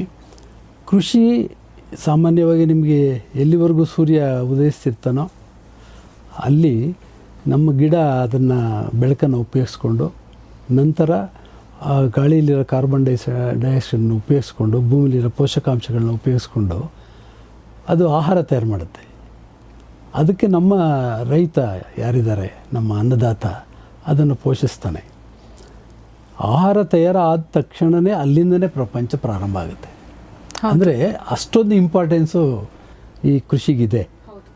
ಇದು ಎಲ್ಲಿವರೆಗೂ ಸೂರ್ಯ ಇರ್ತಾನೋ ಅಲ್ಲಿವರೆಗೂ ಕೂಡ ಇದಕ್ಕೆ ಇಂಪಾರ್ಟೆನ್ಸ್ ಇರೋದು ಖಂಡಿತ ಇದೆ, 100%. ಇಲ್ಲಿ ಸ್ವಲ್ಪ ಒಂಚೂರು ನಾವು ಯೋಚನೆ ಮಾಡಿದಾಗ ಇಷ್ಟೆಲ್ಲ ಇಂಪಾರ್ಟೆನ್ಸ್ ಇರುವಂಥ ಕೃಷಿ ದಿನೇ ದಿನೇ ಅದ್ರ ಕಡೆ ಜನ ಅಟ್ರ್ಯಾಕ್ಟ್ ಆಗಬೇಕೇ ಹೊರತು ಯಾಕೆ ಕಡಿಮೆ ಆಗ್ತಾ ಇದ್ದಾರೆ ಅನ್ನೋದು ಕೂಡ ಒಂದು ದೊಡ್ಡ ಕ್ವಶನ್ ಮಾರ್ಕ್ ಇಲ್ಲಿ. ನಮ್ಮ ಭಾರತ ದೇಶದಲ್ಲಿ ಈಗ ಬೇರೆ ದೇಶಗಳಿಗೆ ನೀವೇನಾದ್ರು ಕಂಪೇರ್ ಮಾಡಿದ್ರೆ, ಈಗ ಇಸ್ರೇಲಲ್ಲಿ ತಗೊಳ್ಳಿ, ಕೇವಲ 2% ಮಾತ್ರ ಕೃಷಿಯನ್ನು ಅವಲಂಬಿಸಿದ್ದಾರೆ. ಈಗ ನೀವು ಅಮೇರಿಕಕ್ಕೆ ಹೋಗಿ ಈ ಥರ ನೀವು ಎಕ್ಸಾಂಪಲ್ ಕೊಡ್ತಾ ಹೋಗ್ಬೋದು. ಅಮೇರಿಕದಲ್ಲಿ 1.8% ಮಾತ್ರ ಕೃಷಿಯನ್ನು ಅವಲಂಬಿಸಿದ್ದಾರೆ. ಬಟ್ ಭಾರತ ದೇಶದಲ್ಲಿ ಬೇರೆ ಎಲ್ಲ ದೇಶಕ್ಕಿಂತ ಇಲ್ಲಿ ಕೃಷಿಯನ್ನು ಅವಲಂಬಿಸಿರೋರು ಈಗ ಸ್ವಲ್ಪ ಕಡಿಮೆ ಆಗಿರ್ಬೋದು, 70 ಇತ್ತು, ಈಗ ಒಂದು 65%ಗೆ ಬಂದಿದ್ದಾರೆ ಅಂತ ಅಂದ್ಕೊಳ್ಳೋಣ. ಈಗಲೂ ಕೂಡ 65% ನಾವು ಕೃಷಿಯನ್ನು ಅವಲಂಬಿಸಿರೋದ್ರಿಂದ ಯಾರು ಯಾವಾಗ ಯಾವ ಬೆಳೆ ಬೆಳೀತಾ ಇದ್ದಾರೆ ಅನ್ನೋ ಒಂಚೂರು ಮಾಹಿತಿಯನ್ನು ಕೂಡ ನಾವು ಅವ್ರಿಗೆ ಕೊಡೋಕ್ಕಾಗ್ತಾಯಿಲ್ಲ. ಇದನ್ನು ಗೌರ್ಮೆಂಟ್ ಮಾಡಬೇಕಾಗಿತ್ತು, ಅಥವಾ ಯಾವ್ದಾರು ಯೂನಿವರ್ಸಿಟಿಗಳಿಗೆ ಅಸೈನ್ ಮಾಡಿದರೆ ಅವರಾದ್ರು ಮಾಡಬೇಕಾಗಿತ್ತು. ಈಗ ಆ ಮಾಹಿತಿ ರೈತರಿಗೆ ಸಿಗ್ತಾಯಿಲ್ಲ. ನಾನು ಏನು ಬೆಳಿಬೇಕು ಅನ್ನೋದು ಕ್ವಶನ್ ಮಾರ್ಕು ಅವನಲ್ಲಿದ್ದದ್ದೇ. ನೀರಿದೆಯಾ ತಕ್ಷಣ ಅವರು ರೇಷ್ಮೆಗೆ ಹೊಟ್ಟೋಗ್ಬಿಡ್ತಾರೆ, ಇಲ್ಲಾಂದರೆ ಹಸು ಸಾಕಲಿಕ್ಕೆ ಹೊರಟೋಗ್ತಾರೆ. ಬಟ್ ಎಷ್ಟು ಹಸು ಸಾಕಿದರೆ ಈಗ ನಿಮಗೂ ಗೊತ್ತಿದೆ, ಹಾಲು ಪ್ರೊಡಕ್ಷನ್ ಜಾಸ್ತಿ ಆಗಿದೆ, ಅದಕ್ಕೆ ಎಷ್ಟು ಖರ್ಚಾಗ್ತಿದೆ ಅಷ್ಟು ದುಡ್ಡು ಬರ್ತಾ ಇಲ್ಲ ಅವ್ರಿಗೆ. ಅದು ಕೂಡ ಈಗ ನಿಧಾನಕ್ಕೆ ಕಡಿಮೆ ಆಗ್ತಾ ಹೋಗ್ತಾ ಇದೆ. ಸೊ ಈಗ ಕೃಷಿ ಕೂಡ ಯಾಕೆ ಕಡಿಮೆ ಆಗ್ತಿದೆ ಅಂತಂದರೆ ಹೆಚ್ಚಿಗೆ ಜನ ಅದನ್ನು ಅವಲಂಬಿಸಿದ್ದಾರೆ ಕರ್ನಾಟಕ ಮತ್ತು ನಮ್ಮ ಭಾರತದಲ್ಲಿ. ಹಾಗಾಗಿ ಏನಾಗಿದೆ ಅಂತಂದರೆ ಇದು ಒಂದು ಸ್ಟ್ರೆಂತ್ ಆಗಿರಬೇಕಾಗಿತ್ತು. ದೇಶದಲ್ಲಿ ಬೆನ್ನೆಲುಬೇ ರೈತರಾಗಿದ್ದಾಗ, ರೈತರ ಬೆನ್ನೆಲುಬು ನಿಮ್ಗೆ ಗೊತ್ತಿರೋಂಗೆ ಹಸುಗಳು ಜಾನುವಾರುಗಳು ಇರ್ತವೆ. ಈ ರೈತ ಬೆನ್ನೆಲುಬಾಗಿ ಇದ್ದಾನೆ ಅನ್ನೋದಕ್ಕೆ ನಿಜ ಒಪ್ಕೊಳ್ತೀನಿ ಅದನ್ನು. ಬಟ್ ಇದು ಇಷ್ಟೊಂದು ಸ್ಟ್ರೆಂತ್ ಇರೋ ಅಂಥ ನಮ್ಮ ಪಾಪ್ಯುಲೇಷನ್ನು ಸರಿಯಾದ ರೂಟಲ್ಲಿ ಹೋಗಿ ಅದನ್ನು ಪ್ರೊಡಕ್ಷನ್ ಮಾಡಿ ಅದನ್ನು ಎಕ್ಸ್ಪೋರ್ಟ್ ಮಾಡೋ ಅಂಥ ಲೆವೆಲ್ಗೂ ಹೋಗಿಲ್ಲ. ಇವ್ರನ್ನ ನಾವೇನು ಮಾಡಬೇಕು ಅಂತಂದರೆ ವರ್ಲ್ಡಲ್ಲಿ ಓಪನ್ ಇರೋಂಥ ಮಾರ್ಕೆಟ್ಗೆ ಎಕ್ಸ್ಪೋಸ್ ಮಾಡಬೇಕಾಗಿರೋದು ಕೂಡ ಗೌರ್ಮೆಂಟೇ ಕೂಡ. ಅದು ಎಕ್ಸ್ಪೋಸ್ ಆಗದೆ ಇರೋದ್ರಿಂದ ಇಂಟರ್ನಲ್ಲೇ ಇವರು ಬೆಳೀತಾ ಏನಾಗಿದೆ ಅಂದರೆ ಇವ್ನು ಬೆಳೆಯೋದು ಅವ್ನಿಗೆ ಗೊತ್ತಿರಲ್ಲ, ಅವ್ರಿಗೆ ಬೆಳೆಯೋದು ಇವ್ರಿಗೆ ಗೊತ್ತಿರಲ್ಲ. ಕೊನೆಗೆ ಮಾರ್ಕೆಟ್ಗೆ ಹೋದಾಗಲೇ ಅವ್ರಿಗೆ ಗೊತ್ತಾಗೋದು, ಎಲ್ಲರೂ ನಾನು ಬೆಳೆದಿರೋ ಪದಾರ್ಥನೇ ಬೆಳೆದಿದ್ದಾರೆ ಅಂತ ಅಂದ್ಕೊಂಡು ನಾವು ಎಷ್ಟಾದರೆ ಇದನ್ನು ಗಮನಿಸಿದ್ದೀವಿ. ಈ ಲಾರಿಗೆ ಬಾಡಿಗೆ ಕೊಡಲಿಕ್ಕೆ ಆಗದೇ ರಾತ್ರಿ ರೈತರು ಓಡೋಗಿರೋದಂಥ ನಿದರ್ಶನಗಳಿದ್ದಾವೆ. ಇನ್ನೂ ಕೆಲವರು ರೋಡಿಗೆ ಸುರಿದ್ಬಿಟ್ಟು ಅವ್ರ ಸಿಟ್ಟನ್ನು ಎಕ್ಸ್ಪ್ರೆಸ್ ಮಾಡಿರ್ತಾರೆ. ಹೌದು, ಇಲ್ಲಿ ಒಂದು ಪ್ರಾಬ್ಲಮನ್ನು ನೀವು ಸೂಕ್ಷ್ಮವಾಗಿ ಗಮನಿಸಿ. ಪ್ರೊಡಕ್ಷನ್ ಆಗೋಗಿದೆ, ಅದಕ್ಕೆ ಆಗಬೇಕಾಗಿರೋ ಖರ್ಚೆಲ್ಲ ಆಗೋಗಿದೆ. ರೈತ ತಾನು ಎಷ್ಟು ಎಫರ್ಟ್ಸ್ ಹಾಕಬೇಕೋ ಅದನ್ನು ಹಾಕಾಗಿದೆ. ಯಾಕೆಂದರೆ ಆ ಟೈಮಲ್ಲಿ ಬೇರೆಕ್ಕೆ ಎಫರ್ಟ್ಸ್ ಹಾಕಿದರೆ ಅವ್ನಿಗೆ ಬೇರೆ ದುಡ್ಡು ಬರ್ತಿತ್ತು ಅನ್ನೋ ಗೊತ್ತಿಲ್ಲ. ಇಷ್ಟೆಲ್ಲ ಆದಮೇಲೆ ಅವನು ರೋಡ್ಗೆ ಸುರಿದ್ರೆ ಎಷ್ಟು ನ್ಯಾಷನಲ್ ವೇಸ್ಟು. ಈ ಥರ ಆಗೋವಂಥ ವೇಸ್ಟನ್ನು ಯಾರು ಕಟ್ಕೊಡ್ತಾರೆ ಅವನಿಗೆ? ಈಗ ಸಾಲ ಮಾಡಿರ್ತಾನೆ, ಬೆಳೆ ಬೆಳೆದಿರ್ತಾನೆ, ಬೆಳೆ ತೊಗೊಂಡೋಗಿ ರೋಡ್ಗೆ ಸುರಿದಿರ್ತಾನೆ. ಒಂದು ಸಾರಿ ಓಕೆ, 2 ಸಾರಿ ಪರವಾಗಿಲ್ಲ, 3ನೇ ಸಾರಿನೂ ಅದೇ ಥರ ಆಗೋದಾದರೆ ರೈತ ಎಲ್ಲಿಗೆ ಹೋಗ್ತಾನೆ ದುಡ್ಡು ತರೋಕ್ಕೆ? ಸಾಲ ಕೊಡೋರು ಸ್ಟಾಪ್ ಮಾಡ್ತಾರೆ. ಆ ಬ್ಯಾಂಕೆಲ್ಲ ಒಂದೇನೋ ಒಂದು ಗ್ರೇಡಿಂಗ್ ಇರ್ತದೆ, ಆ ಗ್ರೇಡಿಂಗ್ ಎಲ್ಲ ಮೈನಸ್ ಆಗುತ್ತೆ, ಮತ್ತೆ ಸಾಲ ಕೊಡಲ್ಲ. ಆಮೇಲೆ ಮಕ್ಕಳು ಈಗ ಬೇರೆಯವ್ರ ಮಕ್ಕಳ ಥರ ನಾವು ಎಂಜಾಯ್ ಮಾಡಬೇಕು, ನಾವ್ಯಾಕೆ ಹಿಂಗೆ ಬದುಕಬೇಕು ಅನ್ನೋ ಕ್ವಶನ್ನು ಕೂಡ ಅಲ್ಲಿಂದ ಸ್ಟಾರ್ಟ್ ಆಗುತ್ತೆ. ಅವರು ಮನುಷ್ಯರೇ, ಬೇರೆಯವರೆಲ್ಲ ಎಂಜಾಯ್ ಮಾಡ್ತಿದ್ದಾಗ ಇವ್ರ ಮಕ್ಕಳು ಯಾಕೆ ಎಂಜಾಯ್ ಮಾಡಬಾರ್ದು ಅನ್ನೋ ಫೀಲಿಂಗ್ಸ್ ಎಲ್ಲ ಅವ್ರು ಇರ್ತಾರೆ. ಹಾಗಾಗಿ ಒತ್ತಡ ಎಲ್ಲ ಕಡೆಯಿಂದ ನಮ್ಮ ರೈತರ ಮೇಲೆ ಜಾಸ್ತಿ ಬೀಳ್ತಾ ಇದೆ. ಈಗ ನೀವು ಅವಾಗಲೇ ಪ್ರಶ್ನೆ ಕೇಳಿದ್ರಿ, ರೈತರ ಮಕ್ಕಳಿಗೆ ಎಣ್ಣೆ ಸಿಗೋದಿಲ್ಲ ಅಂತ. ಹೌದು, ಇದು ನಾನೀಗ ಹೇಳಿದ್ದು ಒಂದು ಸಣ್ಣ ಬ್ಯಾಕ್ಗ್ರೌಂಡ್ ಅಷ್ಟೇ. ಒಂದು, ರೈತರ ಮಕ್ಕಳು ಕೂಡ ಈಗ ಮೊದಲಂಗೆ ಅನ್ಎಜುಕೇಟೆಡ್ ಆಗಿದ್ದರೆ ಅಪ್ಪ ಅಮ್ಮ ಹೇಳ್ದಂಗೆ ಕೇಳಿಕೊಂಡು ಬರೀ ಬೇಸಾಯ ಮಾಡ್ಕೊಂಡು ಇರ್ತಿದ್ದು ಕಾಲ ಇತ್ತು. ಓಕೆ. ಬಟ್ ಈಗ ಮಕ್ಕಳನ್ನ ಎಜುಕೇಷನ್ ಕೊಡಿಸಿದ್ದಾರೆ. ಎಜುಕೇಷನ್ ಕೊಡಿಸಿದ್ಮೇಲೆ ಅವ್ರಿಗೂ ಯೋಚನೆ ಮಾಡೋ ಶಕ್ತಿ ಬೆಳೆದಿರ್ತದೆ. ನನ್ನ ಜೀವನ ಹೇಗಿರಬೇಕು, ನಾನು ಹೇಗೆ ರೂಪಿಸ್ಕೋಬೇಕು ಅನ್ನೋದು ಅವರಲ್ಲಿ ಬಂದ್ಬಿಟ್ಟಿರುತ್ತೆ. ಹಾಗಾಗಿ ಅಪ್ಪ ಅಮ್ಮದಿರ ಮೇಲೆ ಪ್ರೆಷರ್ ಹಾಕ್ತಾರೆ. ಪ್ರೆಷರ್ ಹಾಕ್ದಾಗ ಏನಾಗ್ತದೆ ಅಂದರೆ ಅವ್ರಿಗೆ ಮಕ್ಕಳನ್ನ ಯಾವ ಲೆವೆಲ್ಗೆ ನಾವು ಬೆಳೆಸಬೇಕು ಅನ್ನೋದು ಅವ್ರಿಗೆ ತಿಳಿದಿದ್ರು ಕೂಡ ಮಾಡಲಿಕ್ಕೆ ಆಗ್ತಾ ಇರಲ್ಲ. ಹಾಗಾಗಿ ಮಕ್ಕಳಿಗೆ ಏನು ಅನಿಸುತ್ತೆ ಅಂದರೆ, ನಾವೆಲ್ಲ ಬಡ ಕುಟುಂಬದಲ್ಲಿ ಹುಟ್ಬಿಟ್ವೇನೋ, ಕೃಷಿನೇ ಸೆಲೆಕ್ಟೇ ಮಾಡ್ಕೋಬಾರ್ದಿತ್ತು, ಕೃಷಿ ಸೆಲೆಕ್ಟ್ ಮಾಡ್ಕೊಂಡಿರೋದ್ರಿಂದ ನಮ್ಗೆ ಸೊಸೈಟಿನಲ್ಲಿ ರೆಸ್ಪೆಕ್ಟೇ ಸಿಗ್ತಾಯಿಲ್ಲ, ಹಾಗಾಗಿ ಎಣ್ಣೆ ಕೊಡ್ತಾಯಿಲ್ಲ ಅನ್ನುವಂಥ ಮನೋಭಾವಕ್ಕೆ ಅವರು ಹೊರಟೋಗಿದ್ದಾರೆ. ಓಕೆ. ಅಷ್ಟೇ ಯಾಕೆ, ನಮ್ಮ ರೈತರು ತಮ್ಮ ಹೆಣ್ಮಕ್ಳನ್ನೂ ಕೂಡ ಬೇಸಾಯ ಮಾಡೋರು ಕೊಡೋಕ್ಕೆ ಅವ್ರು ಇಷ್ಟ ಇರಲ್ಲ. ಯಾಕೆ ಅಂತಂದರೆ ಈ ಕೃಷಿ ಮತ್ತು ಇದರಲ್ಲಿ ಪಡ್ತಾ ಇರೋ ಕಷ್ಟ, ಆಮೇಲೆ ಅಲ್ಲಿ ಒಳ್ಳೆ ರೇಟ್ ಸಿಗಲ್ಲ, ಬೆಳೆದ್ರೆ ಆಕಾಶ ನೋಡಬೇಕು, ಭೂಮಿ ನೋಡಬೇಕು, ಎಲೆಕ್ಟ್ರಿಸಿಟಿ ಇರೋದಿಲ್ಲ, ಕರೆಂಟು ಕೊಡ್ತಾರೆ, ಆಫ್ ಮಾಡ್ತಾರೆ, 8 ಅವರು 7 ಅವರು ಅಂತ ನಿಲ್ಲಿಸ್ತಾರೆ. ಅವ್ರು ಕಂಪ್ಲೀಟ್ ಬೆಳೆ ಬೆಳಿತೀನಿ ಅನ್ನೋ ಕಾನ್ಫಿಡೆನ್ಸ್ ಅವ್ರಿಗಿಲ್ಲ. ಆಮೇಲೆ ಮೊದಲು ರೈತರು ಸ್ವಾವಲಂಬಿಗಳಾಗಿದ್ದರು. ಏನಂದರೆ ಬೀಜ ಅಲ್ಲಲ್ಲೇ ಪಕ್ಕದಲ್ಲೇ ಚೇಂಜ್ ಮಾಡ್ಕೋತಾಯಿದ್ರು, ಅದು ಸಿಕ್ತಿತ್ತು ಅವ್ರಿಗೆ. ಗೊಬ್ಬರಕ್ಕೆ ಹೋಗ್ತಾನೆ ಇರಲಿಲ್ಲ, ಎಲ್ಲ ಆರ್ಗ್ಯಾನಿಕ್ಕೇ ಮಾಡ್ತಾಯಿದ್ರು. ಆವಾಗ ಕೊಟ್ಟಿಗೆ ಗೊಬ್ಬರ ಬೇಕಾದಷ್ಟು ಇರೋದು. ಯಾಕೆಂತಂದರೆ ನಮ್ಮ ರೈತರು ದೇಶದ ಬೆನ್ನೆಲುಬು ನಿಜ, ಆದರೆ ರೈತರಿಗೆ ಬೆನ್ನೆಲುಬು ಜಾನುವಾರುಗಳನ್ನು ತಿಳ್ಕೊಂಡಿದ್ರು ಅವರು. ಹಾಗಾಗಿ ಏನೇ ಬೆಳಿಬೇಕಾದ್ರೂ ಕೂಡ ಅಂದರೆ ದೇಶದ ಬೆನ್ನೆಲುಬು ರೈತರು, ರೈತರ ಬೆನ್ನೆಲುಬು ಜಾನುವಾರುಗಳು. ಹಾಗಾಗಿ ಅವ್ರೇನು ಮಾಡ್ತಿದ್ರು ಅಂತ, ಯಾವುದೇ ಬೆಳೆ ಬೆಳಿಬೇಕಾದಾಗ ಅಥವಾ ಇಂಥ ಬೆಳೆ ಬೆಳಿಬೇಕು ಅಂತ ತೀರ್ಮಾನ ಮಾಡೋದಕ್ಕೆ ಮುಂಚಿತವಾಗಿ ಹಸುಗಳಿಗೆ ಮೇವು ಸಿಗುತ್ತಾ ಅನ್ನೋದನ್ನು ಮೊದಲನೇ ಕ್ವಶನ್ ಮಾಡ್ಕೋತಾಯಿದ್ರು ಅವರು. ಹಾಗಾಗಿ ಏನು ಮಾಡ್ತಾರೆ, ನೀವು ಕೇಳಿದ್ದೀರ ಇಲ್ವೋ ಗೊತ್ತಿಲ್ಲ, ಉಲ್ಪರೆ ರಾಗಿ ಅಂತ ಕರಿತಿದ್ರು, ಕರಿಕಡ್ಡಿ ರಾಗಿ ಅಂತ ಕರಿತಿದ್ರು. ಉಲ್ಪರೆ ರಾಗಿ ಅಂತ ಅಂದರೆ ಹುಲ್ಲು ಸಿಕ್ಕಾಬಿಟ್ಟೆ ಹುಲ್ಸಾಗಿ ಬೆಳೆಯೋದು, ಬಟ್ ತೆನೆ ಮಾತ್ರ ಸಣ್ಣಗಿರ್ತಿತ್ತು. ಅದು ಜಾನುವಾರುಗಳಿಗೆ ಹುಲ್ಲು ಸಾಕಷ್ಟು ವರ್ಷ ಸಿಕ್ಕುವಷ್ಟು ಹುಲ್ಲು ಸಿಗ್ತಾಯಿತ್ತು. ಅದಕ್ಕೆ ಅವರು ಉಲ್ಪರೆ ರಾಗಿ ಬೆಳೀತಾಯಿದ್ರು. ಇಳುವರಿ ಕೇವಲ 2 ಫಲ ಇರ್ತಿತ್ತು ಎಕರೆಗೆ. ಅದೇ ಈ ಕರಿಕಡ್ಡಿ ರಾಗಿ ಅಂತ ನಾವೇನು ಕರಿತಿದ್ವಿ, ನಮ್ಮ ತಂದೆ ನಮಗೆ ತೋರಿಸ್ಕೊಟ್ಟು ಬೆಳೆಸ್ತಾಯಿದ್ರು. ಆ ಕರಿಕಡ್ಡಿ ರಾಗಿ ನಾವು ಬೆಳೆದಾಗ ಕೊಬ್ಬರಿ ತಿನ್ನಕ್ಕೆ ನಿಂತದ್ದು ನೋಡಪ್ಪ ಅಂತಂದರು ಹಸುಗಳಿಗೆ. ಅಂದರೆ ಆ ಥರ ಹಸುಗಳಿಗೆ ಜಾನುವಾರುಗಳಿಗೆ ಹೆಚ್ಚಿನ ಇಂಪಾರ್ಟೆನ್ಸ್ ಕೊಟ್ಟು ನಮ್ಮ ಹಿಂದಿನ ಕಾಲದ ರೈತರು ಬೆಳೀತಾಯಿದ್ರು. ಹಾಗಾಗಿ ಸಾಕಷ್ಟು ಹಸುಗಳು ಸಾಕ್ತಾಯಿದ್ರು, ಬೇಕಾದಷ್ಟು ಕೊಟ್ಟಿಗೆ ಗೊಬ್ಬರ ಸಿಗ್ತಿತ್ತು. ಓಕೆ. ರಾಸಾಯನಿಕ ಗೊಬ್ಬರಗಳು ಕಂಡೇ ಇಲ್ಲ. ನಾವು ಸೈಂಟಿಸ್ಟ್ ಆದಮೇಲೆ ರಾಸಾಯನಿಕ ಗೊಬ್ಬರ ಯೂರಿಯಾ ಉಪಯೋಗಿಸೋದಕ್ಕೋಸ್ಕರ ಬೇಕಾದಷ್ಟು ಡೆಮಾನ್ಸ್ಟ್ರೇಷನ್ ಮಾಡಿದ್ವಿ. ಹೌದು, ಸಾಕು ಅನ್ನೋಷ್ಟು ಡೆಮಾನ್ಸ್ಟ್ರೇಷನ್ ಮಾಡಿ ಏನು ಮಾಡಿದ್ರು ಇವ್ರು ಕೇಳೋದಿಲ್ಲಪ್ಪ ಅನ್ನೋವಂಥ ಪರಿಸ್ಥಿತಿಗೆ ನಾವು ನಮ್ಮ ಪ್ರೊಫೆಸರ್ಗಳ ಕೈಲಿ ಅಂದ್ರೆ ಅವರು ಮೂಟೆನ್ ತಗೊಂಡು ಹೋದಾಗ ರೈತರು ಹೊಡೆದು ಕಳಿಸ್ತಾ ಇದ್ರಂತೆ, ಇವನೇನೋ ತಂದ್ಬಿಟ್ಟಿದ್ದಾನೆ, ಹಾಕ್ಬಿಟ್ಟೇನೋ ಮಾಡ್ಬಿಡ್ತಾನೆ ಇವನು ಅಂತ ಹೇಳ್ಬಿಟ್ಟು. ಆ ಥರ ಮನಸ್ಥಿತಿ ಇತ್ತಂತವ್ರು. ಮನಸ್ಥಿತಿ ಇತ್ತು ಅದು ಅವಾಗ. ಬಟ್ ಈಗೇನಾಗಿದೆ ಅಂತಂದರೆ ಯಾವುದೇ ಒಬ್ಬ ರೈತ ಹಸು ಸಾಕಲಿಕ್ಕೆ ಆಗ್ತಾಯಿಲ್ಲ. ಅಂದರೆ ಅವ್ನು ಸಾಕಬಾರ್ದು ಅಂತ ಮನಸ್ಥಿತಿಲಿಲ್ಲ, ಬಟ್ ಹಸು ಸಾಕಕ್ಕೆ ಆಗ್ತಾಯಿಲ್ಲ. ಯಾಕಂದರೆ ಮಕ್ಕಳನ್ನೆಲ್ಲ ವಿದ್ಯಾಭ್ಯಾಸಕ್ಕೆ ಕಳಿಸ್ಬಿಡ್ತಾರೆ. ಅವರು ಅಲ್ಲಿ ಪೂರ್ತಿ ಓದೋಕ್ಕೆ ಇವ್ರ ಹತ್ರ ದುಡ್ಡಿರಲ್ಲ ಓದ್ಸೋಕ್ಕೆ. ಯಾವುದೋ ಒಂದು ಕಾಲೇಜ್ ಕಳಿಸ್ತಾರೆ. ಅವನು ಹೈಸ್ಕೂಲ್ಗೆ ಬಿಡ್ಬೋದು ಗೊತ್ತಿಲ್ಲ, PUC ಬಿಡ್ಬೋದು ಗೊತ್ತಿಲ್ಲ. ಅವನು ಇಲ್ಲೇ ಇದ್ದರೆ 100% ಬೇಸಾಯನ ಅಪ್ಪ ಅಮ್ಮನ ಜೊತೆಲಿ ಮಾಡ್ತಿದ್ದ. ಈಗ ಯಾವಾಗ ಅವನು ಸ್ವಲ್ಪ ಎಜುಕೇಷನ್ ಸಿಕ್ಕಿದೆ, ಅಲ್ಲಿಯೂ ಸಲ್ಲಕ್ಕೆ ಆಗ್ತಾಯಿಲ್ಲ, ಕೆಲಸಕ್ಕೆ ಹೋಗೋಕ್ಕಾಗ್ತಿಲ್ಲ ಚೆನ್ನಾಗಿ ಓದಿ. ಇಲ್ಲಿ ಬಂದಾಗ ವಾಪಸ್ ಬಂದಾಗ ಓದ್ಬಿಟ್ಟಿರ್ತಾನೆ. ಇದ್ರ ಕಂಪ್ಲೀಟು ಅಪ್ಪ ಅಮ್ಮನ ಜೊತೆಯಲ್ಲಿ ಬೇಸಾಯ ಮಾಡೋ ಮನಸ್ಥಿತಿಯಲ್ಲೂ ಅವನಿರಲ್ಲ. ಆ ಪರಿಸ್ಥಿತಿಯಲ್ಲಿ ಏನಾಗ್ತಾಯಿದೆ ಅಂತಂದರೆ ಜನರಲ್ ಟ್ರೆಂಡ್ ಹೆಂಗೆ ಹೋಗ್ಬಿಟ್ಟಿದೆ ಅಂದರೆ ನಾವು ಪಡೋ ಕಷ್ಟ ನಮ್ಮ ಮಕ್ಕಳು ಪಡಬಾರ್ದು, ಹಾಗಾಗಿ ಬೇಸಾಯ ಸವಾಸನೆ ಬೇಡ ಅನ್ನೋದು ರೈತರ ಮನಸ್ಥಿತಿಯಲ್ಲಿ ಬಂದಿರುತ್ತೆ. ಬಟ್ ರೈತರು ಆಗಲೇ ಅಲ್ಲಿ ಮುಳುಗೋಗಿದ್ದಾರೆ. ಅವ್ರು ಅಲ್ಲಿಂದ ಹೊರಗಡೆ ಬರೋ ಅಂಥ ಅವಕಾಶ ಇಲ್ಲ. ಯಾಕೆಂದರೆ ಅವ್ರು ಬಿಸ್ನೆಸ್ ಮಾಡಿ ಗೊತ್ತಿಲ್ಲ, ಅಥವಾ ಬೇರೆ ಇನ್ಯಾರಿಗೋ ಮೋಸ ಗೀಸ ಮಾಡಿ ಬದುಕಬೇಕು ಅನ್ನೋದು ಏನಿಲ್ಲ. ಅವ್ರಿಗೆ ನಿಯತ್ತಾಗಿ ಬದುಕ್ತಾ ಇದ್ದಾರೆ, ಅವ್ರು ಅಲ್ಲೇ ಇರ್ತಾರೆ. ಬಟ್ ಈ ಮಕ್ಕಳ ಕಥೆ ಏನಾಗಿದೆ ಅಂತಂದರೆ ಅವ್ರಿಗೆ ಅನಿಸ್ಬಿಟ್ಟಿದೆ ಬೇಸಾಯದಲ್ಲಿ ಲಾಭ ಇಲ್ಲ, ಇದೊಂಥರ ಕಷ್ಟದ ಕೆಲಸ, ಬಿಸಿಲಿಗೆ ಹೋದರೆ ಕಪ್ಪಗಾಗ್ಬಿಡ್ತೀವಿ, ಯಾವ ಹುಡುಗಿನೂ ನಮ್ಮನ್ನು ಇಷ್ಟಪಡೋದಿಲ್ಲ. ಈ ಮನಸ್ಥಿತಿನಲ್ಲಿ ಈಗ ರೈತರು ಮಕ್ಕಳೇ ಅವರೇ ತೀರ್ಮಾನ ಮಾಡ್ಕೊಂಬಿಟ್ಟಿದ್ದಾರೆ. ಹಾಗಾಗಿ ಏನಾಗಿದೆ ಅಂತಂದರೆ ಈಗ ಹಳ್ಳಿಗಳಲ್ಲೂ ಕೂಡ ಸಿಟಿಗಳಲ್ಲಿ ಥರ ಎಲ್ಲ ಥರನೂ ಹ್ಯಾಬಿಟ್ಗಳು ಬಂದ್ಬಿಟ್ಟಿದೆ. ಕೆಲವರು ಡ್ರಿಂಕ್ಸ್ ಕಲ್ತ್ಕೊಂಡ್ಬಿಟ್ಟಿರ್ತಾರೆ, ಕೆಲವರು ಅಫೀಮ್ ಹೊಡಿ ಎಲ್ಲ ಹೊಡಿತಾ ಇದ್ದಾರೆ. ಅಂಥ ಟೈಮಲ್ಲಿ ಏನಾಗುತ್ತೆ ಅಂತ ಅಂದರೆ ಅವ್ರಿಗೆ ಯಾವಾಗ ಮದುವೆ ಆಗಿರಲ್ಲ, ನೀವು ಗೊತ್ತಿರ್ಬೇಕು, ನಾರ್ಮಲ್ ಇರೋಕ್ಕೆ ಆಗೋದಿಲ್ಲ. ಅವರು ಗೊತ್ತಿಲ್ಲದೆ ಎಷ್ಟೋ ಕಡೆ ಸೊಸೈಟಿನೂ ಹಾಳು ಮಾಡೋ ಅಂಥ ಅವಕಾಶಗಳು ಇರ್ತವೆ. ಅದು ಇನ್ನೂ ಡೇಂಜರು. ಹಾಗಾಗಿ ಅಂದರೆ ಇವಾಗ ಏನೊಂದು ಸೊಸೈಟಿನಲ್ಲಿ ಅವ್ರಿಗೆ ಒಂದು ಸ್ಥಾನಮಾನ ಸಿಗಬೇಕಿತ್ತು, ಮದುವೆ ಅವೆಲ್ಲ, ಅದು ಸಿಗದೆ ಹೋದಾಗ ಬೇರೆ ರೀತಿ ಬದಲಾವಣೆ ಆಗೋದು ಕೂಡ ಇದೆ, ಚಾನ್ಸಸ್ ಇದೆ, ಸಾಮಾನ್ಯ ಕೂಡ ಅದು.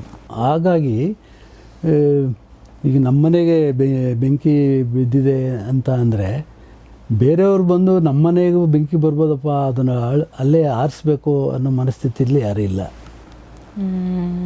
ಈಗ ಏನಾಗ್ತದೆ ಅಂದರೆ ಅಯ್ಯೋ ಬಿಡು, ಅವನ ಮನೇಲಿ ಹೇಳ್ತಾನೆ, ಅವನು ಹಾಳಾಗೋದ್ರೆ ನನಗೇನೋ ಅನ್ನೋ ಫೀಲಿಂಗ್ಸಲ್ಲಿ ಇವರು ಇರ್ತಾರೆ. ಹಾಗಾಗಿ ಅವನ ಫ್ರೆಂಡು ಇವನು ಆಗ್ತಾನೆ, ಇವ್ರ ಮಗನು.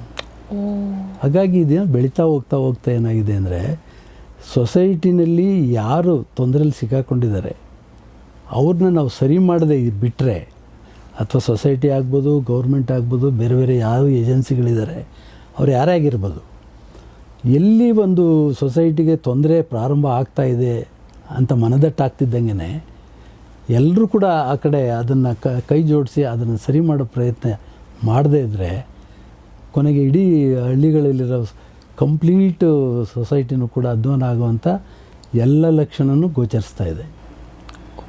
ಈಗ ಸಿಟಿನಲ್ಲಿ ಲೈಫ್ ಅಮಾಂಗ್ ದಿ ಸ್ಟ್ರೇಂಜರ್ಸ್, ಇವ್ರ ಬಗ್ಗೆ ಅವ್ರೇನು ತಲೆ ಕೆಡಿಸ್ಕೊಳ್ಳಲ್ಲ, ಅವ್ರ ಬಗ್ಗೆ ಇವ್ರೇನು ತಲೆ ಕೆಡಿಸ್ಕೊಳ್ಳಲ್ಲ. ಆದರೆ ಹಳ್ಳಿಗಳಲ್ಲಿ ಏನಾಗುತ್ತೆ ಅಂತಂದರೆ ಪ್ರತಿಯೊಬ್ಬರೂ ಕೂಡ ಪ್ರತಿಯೊಬ್ಬರ ಬಗ್ಗೆನೂ ಆವಾಗವಾಗ ಮಾತಾಡ್ತಾ ಇರ್ತಾರೆ. ಹಾಗಾಗಿ ಪ್ರತಿಯೊಬ್ಬರು ಕೂಡ ಅವೆಲ್ಲ ಪರಿಚಯಸ್ಥರೇ ಆಗಿರ್ತಾರೆ ಅಥವಾ ಸಂಬಂಧಿಕರೇ ಆಗಿರ್ತಾರೆ.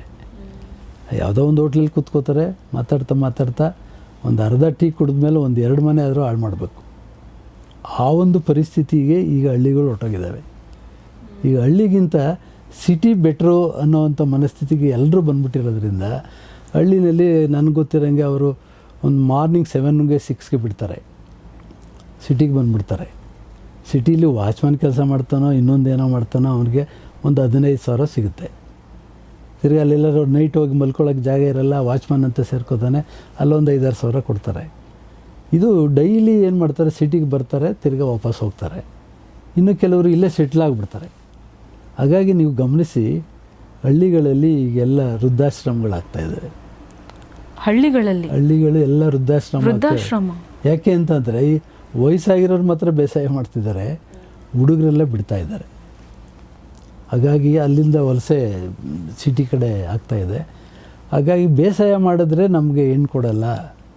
ಅಲ್ಲೆಲ್ಲರೂ ಒಂದು ವಾಚ್ಮನ್ ಕೆಲಸ ಮಾಡಲಿ, ಬೆಂಗಳೂರಿನಲ್ಲಿ ಒಂದು ಅಟೆಂಡರ್ ಕೆಲಸ ಮಾಡಿರಲಿ, ಅಲ್ಲಿದ್ದರೆ ಹೆಣ್ಣು ಕೊಡ್ತಾರೆ. ಈ ಒಂದು ಪರಿಸ್ಥಿತಿ ಎಲ್ಲ ಕಡೆ ಸರ್ವೇ ಸಾಮಾನ್ಯ ಆಗಿದೆ. ಬಟ್ ಇದು ಪ್ರಾಬ್ಲಮ್ ಸೀರಿಯಸ್ ಆಗ್ತಾ ಹೋಗ್ತಾಯಿದೆ ಮುಂದೆ. ಅದಕ್ಕೆ ಗೌರ್ಮೆಂಟು ಕೂಡ ಇದಕ್ಕೊಂದು ದಾರಿ ಹುಡುಕ್ಲೇಬೇಕಾಗತ್ತೆ. ಅಲ್ಲಿ ಯಾರ್ಯಾರು ಬೇಸಾಯ ಮಾಡಲಿಕ್ಕೆ ಹೊಡ್ತಾರೆ, ಇವರು ಏನೇನೋ ಭಾಗ್ಯ ಕೊಡ್ತಾರೆ, ಕೊಡಲಿ, ತೊಂದರೆ ಇಲ್ಲ. ಇವ್ರಿಗೂ ಒಂದು ಇಂಪಾರ್ಟೆಂಟ್ ಭಾಗ್ಯ ಕೊಡಿ ಅಂತ ಅವ್ರನ್ನ ಒಂದು ಅವ್ರದ್ದೇ ಆದ ಒಂದು ಅಂತಸ್ತಲ್ಲಿ ಬೆಳೆದು ಅವ್ರಿಗೂ ಒಂದು ಮರ್ಯಾದೆ ಜೀವನ ಬರೋ ಹಾಗೆ ಮಾಡದೇ ಹೋದರೆ ಮುಂದಿನ ದಿನಗಳಲ್ಲಿ ಇದು ಭಾರಿ ಕ್ರೂರವಾಗಿರುತ್ತೆ ರಿಸಲ್ಟು. ಯಾರು ಸುಖವಾಗಿರೋಕ್ಕಾಗಲ್ಲ, ಯಾಕೆಂದರೆ ಅವ್ರು ಸುಖವಾಗಿರೋಕ್ಕೆ ಬಿಡಲ್ಲ. ಈಗೆಲ್ಲ ಏನೇನೋ ಟೆರರಿಸ್ಟ್ ಅವರು ಇವರು ಆಗಿದ್ದಾರೆ ಅಂತ ಅಂತಾರಲ್ಲ, ಆ ರೀತಿ ಆ ಒಂದು ಗ್ರೂಪ್ಗೆ ಜನ ಸೇರೋ ಅಂಥ ಪರಿಸ್ಥಿತಿ ಬರ್ಬೋದು. ಹಾಗಾಗಿ ಗೌರ್ಮೆಂಟ್ ಆಗಲಿ, ನಾವುಗಳೇ ಆಗಲಿ, ಸೊಸೈಟಿನೇ ಆಗಲಿ, ಇದ್ರ ಬಗ್ಗೆ ಹೆಚ್ಚಿಗೆ ಎಚ್ಚರಿಕೆ ವಹಿಸಿ ಆದಷ್ಟು ಬೇಗ ಅವ್ರ ಸ್ಥಾನಮಾನ ಉನ್ನತವಾಗಿರೋಕ್ಕೆ ನಾವು ಪ್ರಯತ್ನ ಪಡಬೇಕು. ಈಗ ಮೋದಿಯವರು ಯಾವಾಗಲೂ ಒಂದು ಸರಿ ಅಂದರು, ರೈತರು ಫಸ್ಟ್ ಅಂತ, ಫಾರ್ಮರ್ ಫಸ್ಟ್ ಅಂತ ಅಂದರು. ಫಾರ್ಮರ್ ಫಸ್ಟ್ ಅಂದರೆ ಅವನು ಎಲ್ಲರಿಗಿಂತ ಎತ್ತರದ ಸ್ಥಾನದಲ್ಲಿ ಇರಬೇಕು ಅನ್ನೋದು ಉದ್ದೇಶ. ಬಟ್ ಎದುರು ಸ್ಥಾನಕ್ಕೆ ಎಲ್ಲೂ ಹೋಗಿದ್ದಾರಾ? ನನ್ನ ಪ್ರಕಾರ is a most respected person in the world ಅಂತ ನಂಗೆ ಅನ್ಸುತ್ತೆ ಸರ್. ಅದು ನಿಜ, ಅದು ಕರೆಕ್ಟ್ ಇದೆ. ಬಟ್ ನಾವು ಹೇಳ್ತೀವಿ, ಬಟ್ ಅವನ ಒಂದು ಸ್ಥಾನಮಾನವನ್ನು ಎತ್ತರಕ್ಕೆ ತೊಗೊಂಡೋಗೋಕ್ಕೆ, ಎಲ್ಲರಿಗಿಂತ ಟಾಪಿಗೆ ತರ್ಕೊಂಡು ಹೋಗ್ಲಿಕ್ಕೆ ನಾವೇನು ಮಾಡ್ತಾಯಿದ್ದೀವಿ? ಎಲ್ಲ ಬರೀ ಮಾತಾಡೋದ್ರಿಂದ ಏನು ಉದ್ಧಾರ ಆಗಲ್ಲ. ಬಟ್ ಅದಕ್ಕೆ ಪ್ರಯತ್ನಗಳು ನಡಿಬೇಕಾಗಿದೆ. ಅದು ನಡೀತಾ ಇಲ್ಲ. ಅದು ನಡಿಬೇಕು, ಇನ್ನು ಹೆಚ್ಚಿನ ರೀತಿಯಲ್ಲಿ ನಡಿಬೇಕಾಗತ್ತೆ. ಗೊತ್ತಿಲ್ಲ, 70% ರೈತರು ನೇಚರೇ ಕಡಿಮೆ ಮಾಡ್ತಾಯಿದೆ, ನಾವು ಮಾಡ್ತಾಯಿಲ್ಲ. ಬಟ್ ಅದು ತೀರಾ ಕಡಿಮೆ ಆದಾಗ ಯಾರ್ಯಾರು ರೈತರು ತಮ್ಮ ವೃತ್ತಿಯನ್ನು ಮುಂದುವರಿಸ್ತಾರೆ, ಜನಸಂಖ್ಯೆ ಕಡಿಮೆ ಆದಾಗ ಅವ್ರಿಗೂ ಮೋಸ್ಟ್ಲಿ ಒಂದು ಒಳ್ಳೆ ರೇಟ್ ಸಿಗೋಕ್ಕೆ ಅವಕಾಶ ಇರುತ್ತೆ. ಯಾಕೆಂದರೆ ಫುಡ್ ತಯಾರು ಮಾಡೋರು ಯಾರೇ ಆಗಲಿ ಫುಡ್ ತಿನ್ನಬೇಕು, ಫುಡ್ ತಿಂದೆ ಬೇರೆ ಏನು ತಿನ್ನೋಕ್ಕಾಗಲ್ಲ. ನಾವು ಮಾತಾಡ್ದಂಗೆ ಈಗ ಆರ್ಟಿಫಿಷಿಯಲ್ ಇಂಟೆಲಿಜೆನ್ಸಿ ಬಂದಿದೆ, ಬೇಕಾದಷ್ಟು ಕಂಪ್ಯೂಟರ್ ಬಂದಿದೆ. ಯಾರು ಕಂಪ್ಯೂಟರ್ ಒಳಗೆ ಫುಡ್ಡನ್ನು ಡೌನ್ಲೋಡ್ ಮಾಡ್ಕೊಳ್ಳಿಕ್ಕೆ ಸಾಧ್ಯ ಇದೆಯಾ? ಅಥವಾ ಈಗ ವಜ್ರ ಮಾಡೋನು ವಜ್ರ ತಿನ್ನೋಕ್ಕಾಗತ್ತಾ? ಬಹಳ ಶ್ರೀಮಂತರುಗಳಿದ್ದಾರೆ, ಅವರೆಲ್ಲ ಊಟನೇ ತಿಂತಾ ಇರೋದು. ಹಾಗಾಗಿ ಇದಕ್ಕೆ ಅಷ್ಟೊಂದು ಇಂಪಾರ್ಟೆನ್ಸ್ ಇರುತ್ತೆ, ಮುಂದೆ ಬರುತ್ತೆ. ಬಟ್ ಈಗ ರೈತರು ಏನಿದ್ದಾರೆ, ಇವ್ರನ್ನ ನಾವು ಬೇರೆ ಬೇರೆ ಒಂದು ಬಿಸ್ನೆಸ್ ಅಂತ ಅಂದರೆ ಹೆಂಗೆ ಅಂತಂದರೆ, ಈಗ ಒಂದು ಕಡೆ ಭತ್ತ ರಾಗಿ ಬೆಳೀತಾರೆ, ಇನ್ನೊಂದು ಕಡೆ ಕಬ್ಬು ಬೆಳೀತಾರೆ, ಇನ್ನೊಂದು ಕಡೆ ವೆಜಿಟೇಬಲ್ಸ್ ಬೆಳೀತಾರೆ. ಆಯಾ ಏರಿಯಾದಲ್ಲಿ ಒಂದು ಸಿಸ್ಟಮ್ನ ನೀವು ಡೆವಲಪ್ ಮಾಡಬೇಕು ಗೌರ್ಮೆಂಟು. ಹೆಂಗೆ ಅಂತಂದರೆ ಕ್ವಾಲಿಟಿ ಇಂಪ್ರೂವ್ ಮಾಡಲಿಕ್ಕೆ ಅಲ್ಲೊಬ್ಬರು ಪ್ರೊಫೆಸರ್ನ ಮಾಡೋದು, ಅಥವಾ ಇನ್ಯಾರು ಸೈಂಟಿಸ್ಟ್ಗಳನ್ನ ಅಲ್ಲಿ ಮಾಡೋದು, ಅಥವಾ ಎಂಟಾಮಾಲಜಿ ಇವರು ಅದನ್ನು ಹುಳಗಳನ್ನ ಕಂಟ್ರೋಲ್ ಮಾಡಲಿಕ್ಕೆ ಮಾಡೋದು, ಅಥವಾ ಈ ಆರ್ಗ್ಯಾನಿಕ್ ರಿಲೇಟೆಡ್ ಏನಾದರೂ ಕ್ವಾಲಿಟಿ ಮೆಟೀರಿಯಲ್ ತರೋವಂಥ ಪ್ರಯತ್ನ ಮಾಡಿದ್ರೆ ಅದು ಎಕ್ಸ್ಪೋರ್ಟ್ ಆಗಲಿಕ್ಕೆ ಅವಕಾಶ ಇರುತ್ತೆ. ಇಲ್ಲ ಅಂದರೆ ಏನಾಗುತ್ತೆ ಅಂದರೆ ಎಲ್ಲ ಕನ್ಸೈನ್ಮೆಂಟು ಸಮುದ್ರಕ್ಕೆ ಸುರಿತಾರೆ. ಹಾಗಾಗಿ ಭಾರತ ದೇಶದಲ್ಲಿ ಕ್ವಾಲಿಟಿ ಮೆಟೀರಿಯಲ್ ಪ್ರೊಡ್ಯೂಸ್ ಮಾಡಲ್ಲ ಅನ್ನುವಂಥ ಅಣೆಪಟ್ಟನ್ನು ನಾವು ಮಾಡ್ಕೋಬೇಕಾಗತ್ತೆ. ಹಾಗಾಗಿ ಪ್ರತಿಯೊಂದು ಏರಿಯಾನು ಫಿಕ್ಸ್ ಮಾಡಿ ಆ ಬೆಳೆಯನ್ನು ಅತ್ಯಂತ ಉತ್ತಮವಾಗಿ ಬೆಳೆದು ಅದನ್ನು ಎಕ್ಸ್ಪೋರ್ಟ್ ಮಾಡೋಕ್ಕೆ ನೀವು ಪ್ರಾರಂಭಿಸಿದ್ರೆ, ಆವಾಗ ಇದೇನಿದೆಯಲ್ಲ, ನಮ್ಮ ವೀಕ್ನೆಸ್ ಇದೆಯಲ್ಲ, ಅದನ್ನು ನೀವು ಸ್ಟ್ರೆಂತಾಗಿ ಕನ್ವರ್ಟ್ ಮಾಡಲಿಕ್ಕೆ ಅವಕಾಶ ಇದೆ. ಅದಕ್ಕೆ ಈಗಿಂದನೇ ಪ್ರಾರಂಭ ಆಗಬೇಕು ಪ್ರಯತ್ನಗಳು. ಹಾಗಾದಾಗ ಮಾತ್ರ ಎಲ್ಲ ಒಂದು ಕಡೆ ರೈತರನ್ನ ನಾವು ಒಂದು ಮರ್ಯಾದೆ ಜೀವನ ನಡೆಸ್ಕೊಳ್ಳಲಿಕ್ಕೆ ಅವಕಾಶ ಮಾಡಿಕೊಟ್ಟಂಗೆ ಆಗುತ್ತೆ. ಆಮೇಲೆ ಇಲ್ಲಿ ಒಂದು ವಿಷಯ ತಮಗೆ ಹೇಳಲಿಕ್ಕೆ ನಾನು ಇಷ್ಟಪಡ್ತೀನಿ. ಏನಂದರೆ, ರೈತರು ತಾವು ಇಷ್ಟಪಟ್ಟು ಕೆಲಸ ಮಾಡಬೇಕು, ಮನಸ್ಪೂರ್ವಕವಾಗಿ ಅವ್ರು ಇನ್ವಾಲ್ವ್ ಆಗಬೇಕು. ಅದನ್ನು ಮಾಡ್ತಾ ಇದ್ದಾಗ ಅವ್ರಿಗೆ ಖುಷಿ ಆಗಬೇಕು. ಅದು ನಮ್ಮ ಏಜ್ ಆಗಿರೋ ಅಂಥ ನಮ್ಮ ಸೀನಿಯರ್ಸ್ಗಳಲ್ಲಿ ಕಾಣ್ತಾ ಇದ್ದಾರೆ. ಏನೇ ವೃತ್ತಿ ಮಾಡಿದ್ರು ಅದು ಖುಷಿಯಿಂದ ಮಾಡಬೇಕು ಅಂತ ಇದೆ. ಅದನ್ನು ನೀವು ಇಷ್ಟಪಟ್ಟು ಕೆಲಸ ಮಾಡಿದಾಗ ಅದನ್ನು ಯೋಗ ಅಂತ ಕರೀತಾರೆ. ನೀವು ಅದನ್ನೇ ಯಾವುದೋ ಬಲವಂತಕ್ಕೋ ಇನ್ಯಾರ್ದೋ ಫೋರ್ಸ್ಗೋಸ್ಕರನೋ ನೀವು ಮಾಡಿದ್ರೆ ಅದು ರೋಗ ಅಂತ ಕರಿಬೋದು. ಹಾಗಾಗಿ ನನ್ನ ಒಂದು ಇದು ಯಾರ್ದೋ ಸ್ಟ್ಯಾಟಿಸ್ಟಿಕಲ್ ಅನಾಲಿಸಿಸ್ ಅಲ್ಲ, ನಾನು ನಾನು ಒಂದು ಅಸೆಸ್ಮೆಂಟ್ ನಾನು ಮಾಡಿದ್ದೀನಿ. ಅದ್ರ ಪ್ರಕಾರ ಸುಮಾರು ನಮ್ಮ ಭಾರತ ದೇಶದಲ್ಲಿ ಒಂದು 80% ಬರೀ ರೋಗಿಗಳಿದ್ದಾರೆ ಹೊರತು ಯೋಗಿಗಳು ತೀರಾ ಅಂದ್ರೆ ಆ ವೃತ್ತಿನ ಇಷ್ಟಪಡದೆ ಮಾಡ್ತಿರೋರೇ ತುಂಬಾ ಜಾಸ್ತಿ ಇದ್ದಾರೆ. ಸರ್, ಕೊನೆಯದಾಗಿ ಇದಕ್ಕೊಂದು ಪರಿಹಾರ ಅಂತಂದ್ರೆ ಏನು ಹೇಳ್ಬೋದು ರೈತರಿಗೊಂದು ಕಿವಿ ಮಾತು? ಅಂದರೆ ಈಗ ನಾನು ಆಗಲೇ ಮೊದಲೇ ಇದು ಹೇಳಿದಾಗೆ ಒಂದು ಸೆಂಟ್ರಲ್ ಗೌರ್ಮೆಂಟು ಮತ್ತು ಸ್ಟೇಟ್ ಗೌರ್ಮೆಂಟು ಕೂಡ ಈ ಥರ ಇವ್ರಿಗೂ ಕೂಡ ಯಾವುದಾರ ಒಂದು ಸೊಲ್ಯೂಷನ್ ಹುಡುಕಿ ಅವರ ಜೀವನವೂ ಕೂಡ ಉತ್ತಮವಾಗಿರಬೇಕು ಅಂತ ಆಗೋದಾದರೆ ಒಂದು ಕೆಲವು ಪ್ರಾಜೆಕ್ಟ್ಗಳನ್ನ ಮಾಡಿ ಯಾರ್ಯಾರು ಕೃಷಿ ಕಡೆ ಗಮನ ಹರಿಸ್ತಾ ಇದ್ದಾರೆ, ಯಾರ್ಯಾರು ಇಂಟ್ರೆಸ್ಟ್ ತೋರಿಸ್ತಾ ಇದ್ದಾರೆ, ಅವರ ಒಂದು ಜೀವನ ಉತ್ತಮವಾಗಿ ರೂಪುಕೊಳ್ಬೇಕು ಅಂತ ಅಂದರೆ ಗೌರ್ಮೆಂಟಿಂದ ಸುಮಾರು ಪ್ರಾಜೆಕ್ಟ್ಗಳನ್ನ ತಂದು ಏನೇನು ಬೇರೆ ಬೇರೆ ಭಾಗ್ಯಗಳು ಕೊಡ್ತಿದ್ದಾರೆ. ಅದೇ ರೀತಿ ಇವ್ರಿಗೆ ಭಾಗ್ಯಗಳನ್ನ ಕೊಟ್ಟು, ಈಗ ಉದಾಹರಣೆಗೆ ಅವನು ಕೃಷಿ ಮಾಡೋ ಅಂಥ ಹುಡುಗನ ಮದುವೆ ಆದರೆ ಅವ್ರಿಗೆ ಒಂದು 15,000-20,000 ಕೊಡೋ ಅಂಥದ್ದು, ಅವ್ರಿಗೆ ಬೇರೆ ಬೇರೆ ಲೋನ್ಗಿನ್ ಕೊಟ್ಟು ಅವ್ರನ್ನೂ ಕೂಡ ಇವ್ರ ಜೊತೆಯಲ್ಲಿ ಏನಾದ್ರು ಒಂದಿಷ್ಟು ಬಿಸ್ನೆಸ್ ಮಾಡೋ ಥರ ಒಂದು ಸೈಡ್ ಬಿಸ್ನೆಸ್ ಇರಬೇಕು ಇವ್ರಿಗೆ. ಹಳ್ಳಿಗಳಲ್ಲಿ ಬರೀ ಬೇಸಾಯನೇ ನಂಬ್ಕೊಂಡು ಕೂತ್ಕೊಂಡ್ರೆ ಭಾರಿ ಕಷ್ಟ ಆಗುತ್ತೆ. ಈಗ ಉದಾಹರಣೆ ಹಳ್ಳಿಗಳಲ್ಲಿ ಎಷ್ಟೋ ಜನ ಮೇಷನ್ ಕೆಲಸ ಮಾಡೋಕ್ಕೆ ಹೋಗ್ತಾರೆ. ಅದೇ ರೀತಿ ಈಗ ಮನೆ ಕಟ್ಟಬೇಕಾದ್ರೆ ಅದಕ್ಕೆ ಬೇರೆ ಬೇರೆ ಕೂಲಿ ಕೆಲಸ ಇರ್ತದೆ, ಅದನ್ನು ಮಾಡೋಕ್ಕೂ ಹೋಗ್ತಾರೆ. ಆಮೇಲೆ ಇನ್ಯಾವ್ದಾರು ತೋಟದಲ್ಲಿ ಕೆಲಸಗಳಿದ್ರೆ ತೆಂಗಿನಕಾಯಿ ಕೀಳಕ್ಕೆ ಹೋಗೋರಿರ್ತಾರೆ, ತೆಂಗಿನಕಾಯಿ ಎತ್ತಾಕಕ್ಕೆ ಹೋಗೋರಿರ್ತಾರೆ. ಹಾಗಾಗಿ ಸುಮಾರು ಕೆಲಸಗಳು ಹಳ್ಳಿಗಳಲ್ಲೇ ಇದೆ. ಅದನ್ನು ನೀವು ಬೇರೆಯವರು ಯಾರೋ ಬಂದು ಮಾಡಬೇಕು ಅಂತ ನೀವೇ ಯಾಕಾಯ್ತೀರಿ? ಆಮೇಲೆ ಈ ಗಾಂಧೀಜಿನೇ ಹೇಳಿದ್ದಾರೆ, ಅದು ಲೇಬರ್ ಅಂತ ಅಂದರೆ ಅದು ಕೂಡ ಒಂದು ಉತ್ತಮವಾದ ಕೆಲಸ ಅಂತಲೇ. ಹಾಗಾಗಿ ನಿಮಗೆ ಹಣ ಬರೋ ಅಂಥ ಕೆಲಸ ನಮ್ಮ ಮರ್ಯಾದೆಗೆ ಮಾಡಿದ್ರೆ ಏನು ತಪ್ಪಿದೆ? ಇದು ನಂದಲ್ಲ, ನಾನು ಯಜಮಾನ, ನಮ್ಮ ತಾತ ಹಂಗಿದ್ದ, ನಮ್ಮ ತಾತ ಮುತ್ತಾತ ಇದು ಏನು ಬಾಳೆಗಾರ ಆಗಿದ್ದ, ನಾನಿದು ಮಾಡಿದ್ರೆ ಅವಮಾನ, ಯಾಕೆ ಹಂಗೆ ಅನ್ಕೋಬೇಕು? ಹಾಗಾಗಿ ಒಂದು ಕಡೆ ಎಲ್ಲೋ ಒಂದು ಕಡೆ ಸೈಡಲ್ಲಿ ಒಂದು ಬಿಸ್ನೆಸ್ ಮಾಡೋ ಅಂಥ ಕೆಪಾಸಿಟಿನ ನಮ್ಮ ರೈತ ಮಕ್ಕಳು ಬೆಳೆಸ್ಕೋಬೇಕಾಗತ್ತೆ. ಹಾಗಾಗಿ ಆ ಇನ್ಕಮನ್ನು ನೀವು ಬೇಸಾಯಕ್ಕೆ ಹಾಕಿದಾಗ ಸ್ವಲ್ಪ ಹೆಚ್ಚಿನ ಇನ್ಕಮ್ ಬರುತ್ತೆ. ಅವಾಗ ನಾನು ಹೇಳಿದೆ, ಸ್ವಾವಲಂಬಿಗಳು ಈಗ ಪರಾವಲಂಬಿಗಳು, ಪ್ರತಿಯೊಂದಕ್ಕೂ ಬೇರೆಯವ್ರ ಮೇಲೆ ಡಿಪೆಂಡ್ ಆಗಿದ್ದೀವಿ, ಅಥವಾ ಅವರು ಡಿಪೆಂಡ್ ಆಗಂಗೆ ಮಾಡ್ಕೊಂಡಿದ್ದಾರೆ. ಈಗ ಹೈಬ್ರಿಡ್ಗೆ ಯಾಕೆ ಹೋಗ್ತೀರಿ? ಹೈಬ್ರಿಡ್ಗೆ ಹೋದ್ಮೇಲೆ ನೀವು ಬೇರೆ ಬೀಜ ಮಾಡಲಿಕ್ಕೆ ಸಾಧ್ಯನೇ ಇಲ್ಲ. ಅವನು ಹೈಬ್ರಿಡ್ ಅಂದರೆ ಅವ್ನ ಕಂಪ್ನಿ ಹತ್ರನೇ ಹೋಗಬೇಕು. ಹೀಗೆ ಒಂದು ಗೌರ್ಮೆಂಟ್ ಸಹಕಾರ ಜೊತೆಗೆ ನಾನು ಕೂಡ ಸಹಕಾರ ಕೊಡಬೇಕಲ್ವ. ಗೌರ್ಮೆಂಟ್ ಕೊಡ್ತದೆ, ಕೊಡಲಿ ಬಿಡಪ್ಪ ಅಂತ ಅನ್ನೋದಾದರೆ ಏನು ಉಪಯೋಗ ಆಗುತ್ತೆ? ಅಂಥವು ಎಷ್ಟೋ ಪ್ರಾಜೆಕ್ಟ್ಗಳು ಫೇಲ್ ಆಗಿಬಿಟ್ಟಿದ್ದಾವೆ. ಹಾಗಾಗಿ ಯಾರು ಅದನ್ನು ಪ್ರಯೋಜನ ಪಡಿತಾನೆ, ಅವನು ಪ್ರಯೋಜನ ಪಡ್ಕೊಂಡು ಉದ್ಧಾರ ಆಗಲಿಲ್ಲ ಅಂದರೆ ಪ್ರಾಜೆಕ್ಟ್ ಫೇಲೇ. ಹಾಗಾಗಿ ಗೌರ್ಮೆಂಟು ಕೂಡ ಖರ್ಚು ಮಾಡೋ ಪ್ರಯತ್ನ ಮಾಡೋದೇ ಇಲ್ಲ. ಹಾಗೆ ಈಗ ಅಲ್ಲಿ ಲೋಕಲಲ್ಲಿ ಸುಮಾರು ಬಿಸ್ನೆಸ್ ಮಾಡಲಿಕ್ಕೆ ಒಂದು ಅವಕಾಶಗಳಿದ್ದಾವೆ. ಈಗ ಕೆಲವೇನು ಮಾಡ್ತಾರೆ ಅಂದರೆ, ಕೆಲವರು ಈಗಲೂ ಕೂಡ ಎತ್ತುಗಳಲ್ಲಿ ಉಳಿಸ್ತಾರೆ. ಯಾಕಂದರೆ ಚಿಕ್ಕದಾಗಿರೋದ್ರಿಂದ ಟ್ರ್ಯಾಕ್ಟರ್ ಓಡಾಡೋದಿಲ್ಲ. ಅಂಥದ್ರಲ್ಲಿ ಕಡಿಮೆದ ಅವ್ರಿಗೆ 1,500-2,000 ರೂಪಾಯಿ ತೊಗೊಳ್ತಾರೆ. ಹೌದು, ಒಳ್ಳೆ ಎತ್ತು ಸಾಕ್ಬಿಟ್ಟು ಅವನು ಗಾಡಿ ಓಡ್ಕೊಂಡು ಹೋದರೆ ದುಡ್ಡು ಸಿಗುತ್ತೆ. ಅದೇ ಥರ ಉಳ್ಮೆಗೆ ಹೋದರೆ ದುಡ್ಡು ಸಿಗುತ್ತೆ. ಈಗ ಅರಗ್ತಾರೆ, ನೀವು ನೋಡ್ತಾ ಇದ್ದೀರಿ, ರಾಗಿ ಹಾಕಿದ್ಮೇಲೆ ಆರ್ಗೋದು ಅವೆಲ್ಲ ಇದೆಯಲ್ಲ, ಅದನ್ನು ಬೇರೆ ಥರ ಮಾಡಲಿಕ್ಕಾಗಲ್ಲ. ಹಾಗಾಗಿ ಇದಕ್ಕೂ ಕೂಡ ದುಡ್ಡು ಮಾಡಲಿಕ್ಕೆ ಅವಕಾಶಗಳಿದ್ದಾವೆ. ಬಟ್ ನಮ್ಮ ರೈತ ಮಕ್ಕಳು ಮನಸ್ಸು ಮಾಡಬೇಕು. ನಾನು ಅವಾಗಲೇ ಹೇಳ್ದಂಗೆ ಇಷ್ಟಪಟ್ಟು ಕೆಲಸ ಮಾಡೋಕ್ಕೆ ಆದರೆ ಮಾತ್ರ ಅವರು ರೈತರಾಗಿ ಉದ್ಧಾರ ಆಯ್ತಾರೆ. ಇಲ್ಲ ಅಂದರೆ ಕಷ್ಟ. ಅಂಥದ್ರಲ್ಲಿ ಯಾವುದೇ ಹೆಣ್ಮಗಳು ಬಂದರೂ ನೀವು ನೋಡಿದಿರಿ, ಮದುವೆ ಆಗುವಾಗ ಏನೇನೋ ಹೇಳ್ಬಿಡ್ತಾರೆ, ಹಂಗೆ ಹಿಂಗೆ ನೀನು ರಾಣಿ ಥರ ಇಡ್ತೀನಿ, ಹಾಗೆ ಹೀಗೆ ಅಂತೆಲ್ಲ ಹೇಳ್ತಾರೆ. ಬಟ್ ಮದುವೆ ಆದಮೇಲೆ ಅವಳ ಸ್ಥಾನ ಏನು ಅಂತಂದರೆ, ಇವನು ಎಲ್ಲೋ ಹೋಗಿರ್ತಾನೆ, ಮನೆ ಕೆಲಸ ಎಲ್ಲ ಇವಳೇ ಮಾಡಬೇಕಾಗತ್ತೆ. ಅವಾಗ ನೋಡ್ತಾರೆ ಜನ ಬೇರೆಯವರು, ಅಯ್ಯೋ ಮದುವೆ ಆದಾಗ ಹಂಗೆಲ್ಲ ಹೇಳ್ದೆ ಹಿಂಗೆಲ್ಲ ಹೇಳ್ದೆ, ಈಗ ನೋಡಪ್ಪ ಕೆಲಸಕ್ಕೆ ಹಾಕ್ಬಿಟ್ಟ ಅಂತಾರೆ. ಹಾಗಾಗಿ ನಮ್ಮಲ್ಲೂ ಕೂಡ ಕೆಲವು ಮಿಸ್ಟೇಕ್ಸ್ಗಳಿರ್ತವೆ. ಬರೀ ಬೆಳಗ್ಗೆ ಎದ್ರೆ ಗೌರ್ಮೆಂಟ್ನ ಕಾಯ್ಕೊಂಡು ಕೂತ್ಕೊಳ್ಳೋದಾದರೆ ದೇಶ ಉದ್ಧಾರ ಆಗಲ್ಲ. ನಮ್ಮ ಪ್ರಯತ್ನವೂ ಇರಬೇಕು, ಅದ್ರ ಜೊತೆಗೆ ಗೌರ್ಮೆಂಟಿಂದ ಸಪೋರ್ಟು ಇರಬೇಕಾಗತ್ತೆ. ಹಾಗಾಗಿ ನಮ್ಮ ರೈತ ಮಕ್ಕಳು ಮತ್ತು ರೈತರು ಕೂಡ ಈ ಸುಸೈಡು ಅಂಥ ಇಂಥದನ್ನೆಲ್ಲ ಬಿಟ್ಟು ಮನಸ್ಸಿದ್ದ ತೆಗೆದಾಕಿ ನಾವು ಬದುಕಬಹುದು, ಯಾರು ಸಪೋರ್ಟ್ ಇಲ್ಲದೇನೋ ಅನ್ನೋದನ್ನು ಮೊದಲು ತೋರಿಸ್ಕೋಬೇಕು. ಅಂದರೆ ಸರ್ ಇದನ್ನು ಫೈನಲ್ ಆಗಿ ಒಂದು ಕನ್ಕ್ಲೂಷನಿಗೆ ಬರೋದಾದರೆ, ಅಂದರೆ ಈವನ್ ತಂದೆ ತಾಯಿಗಳು ಕೂಡ ಯೋಚನೆ ಮಾಡ್ತಾರಲ್ವ, ನನ್ನ ಮಗಳನ್ನು ಮನೆ ಕೊಟ್ಟರೆ ಹೆಂಗೆ ಇರುತ್ತೆ ಅಂತ ಹೇಳ್ಬಿಟ್ಟು, ಬಿಸಿಲಲ್ಲಿ ನೀವು ಹೇಳ್ದಂಗೆ ಬಿಸಿಲಲ್ಲಿ ಒಣಗ್ತಾರೆ ಅನ್ನೋದೊಂದು ಮನೋಭಾವನೆಯೂ ಕೂಡ ಯಾಕಂದರೆ ಎಲ್ಲ ತಂದೆ ತಾಯಿಗಳಿಗೂ ಕೂಡ ಹೆಣ್ಮಕ್ಳು ಅಂತಂದರೆ ಒಂದು ತುಂಬ ಮುದ್ದು ಮಾಡಿ ಪ್ರೀತಿಯಿಂದ ಸಾಕಿರ್ತಾರೆ. ಪ್ರೀತಿಯಿಂದ ಸಾಕಿದ್ಮೇಲೆ ಅದನ್ನು ಬೇರೆಯವ್ರ ಮನೆಗೆ ಕಳಿಸ್ಬೇಕು ಅಂದರೆ ತುಂಬ ಯೋಚನೆ ಮಾಡ್ತಾರೆ.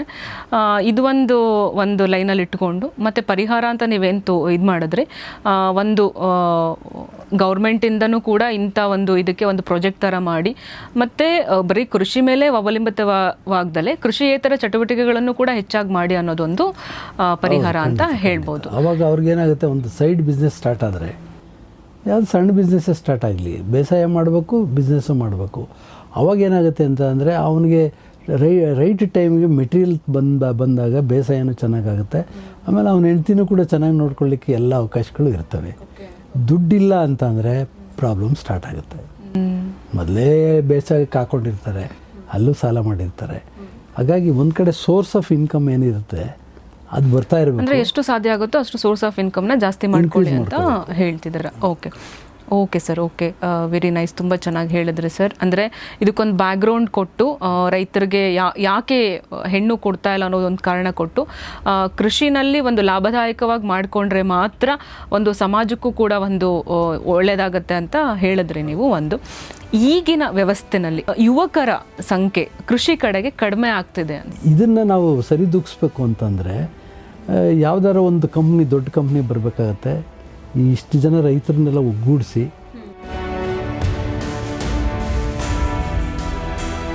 ನಮ್ಮ ಭಾರತ ದೇಶದಲ್ಲಿ ಈ ಉತ್ಪತ್ತಿ ಮತ್ತು ಉತ್ಪಾದಕತೆ ಎರಡು ಡಿಫ್ರೆನ್ಸ್ ಏನಂತಂದರೆ,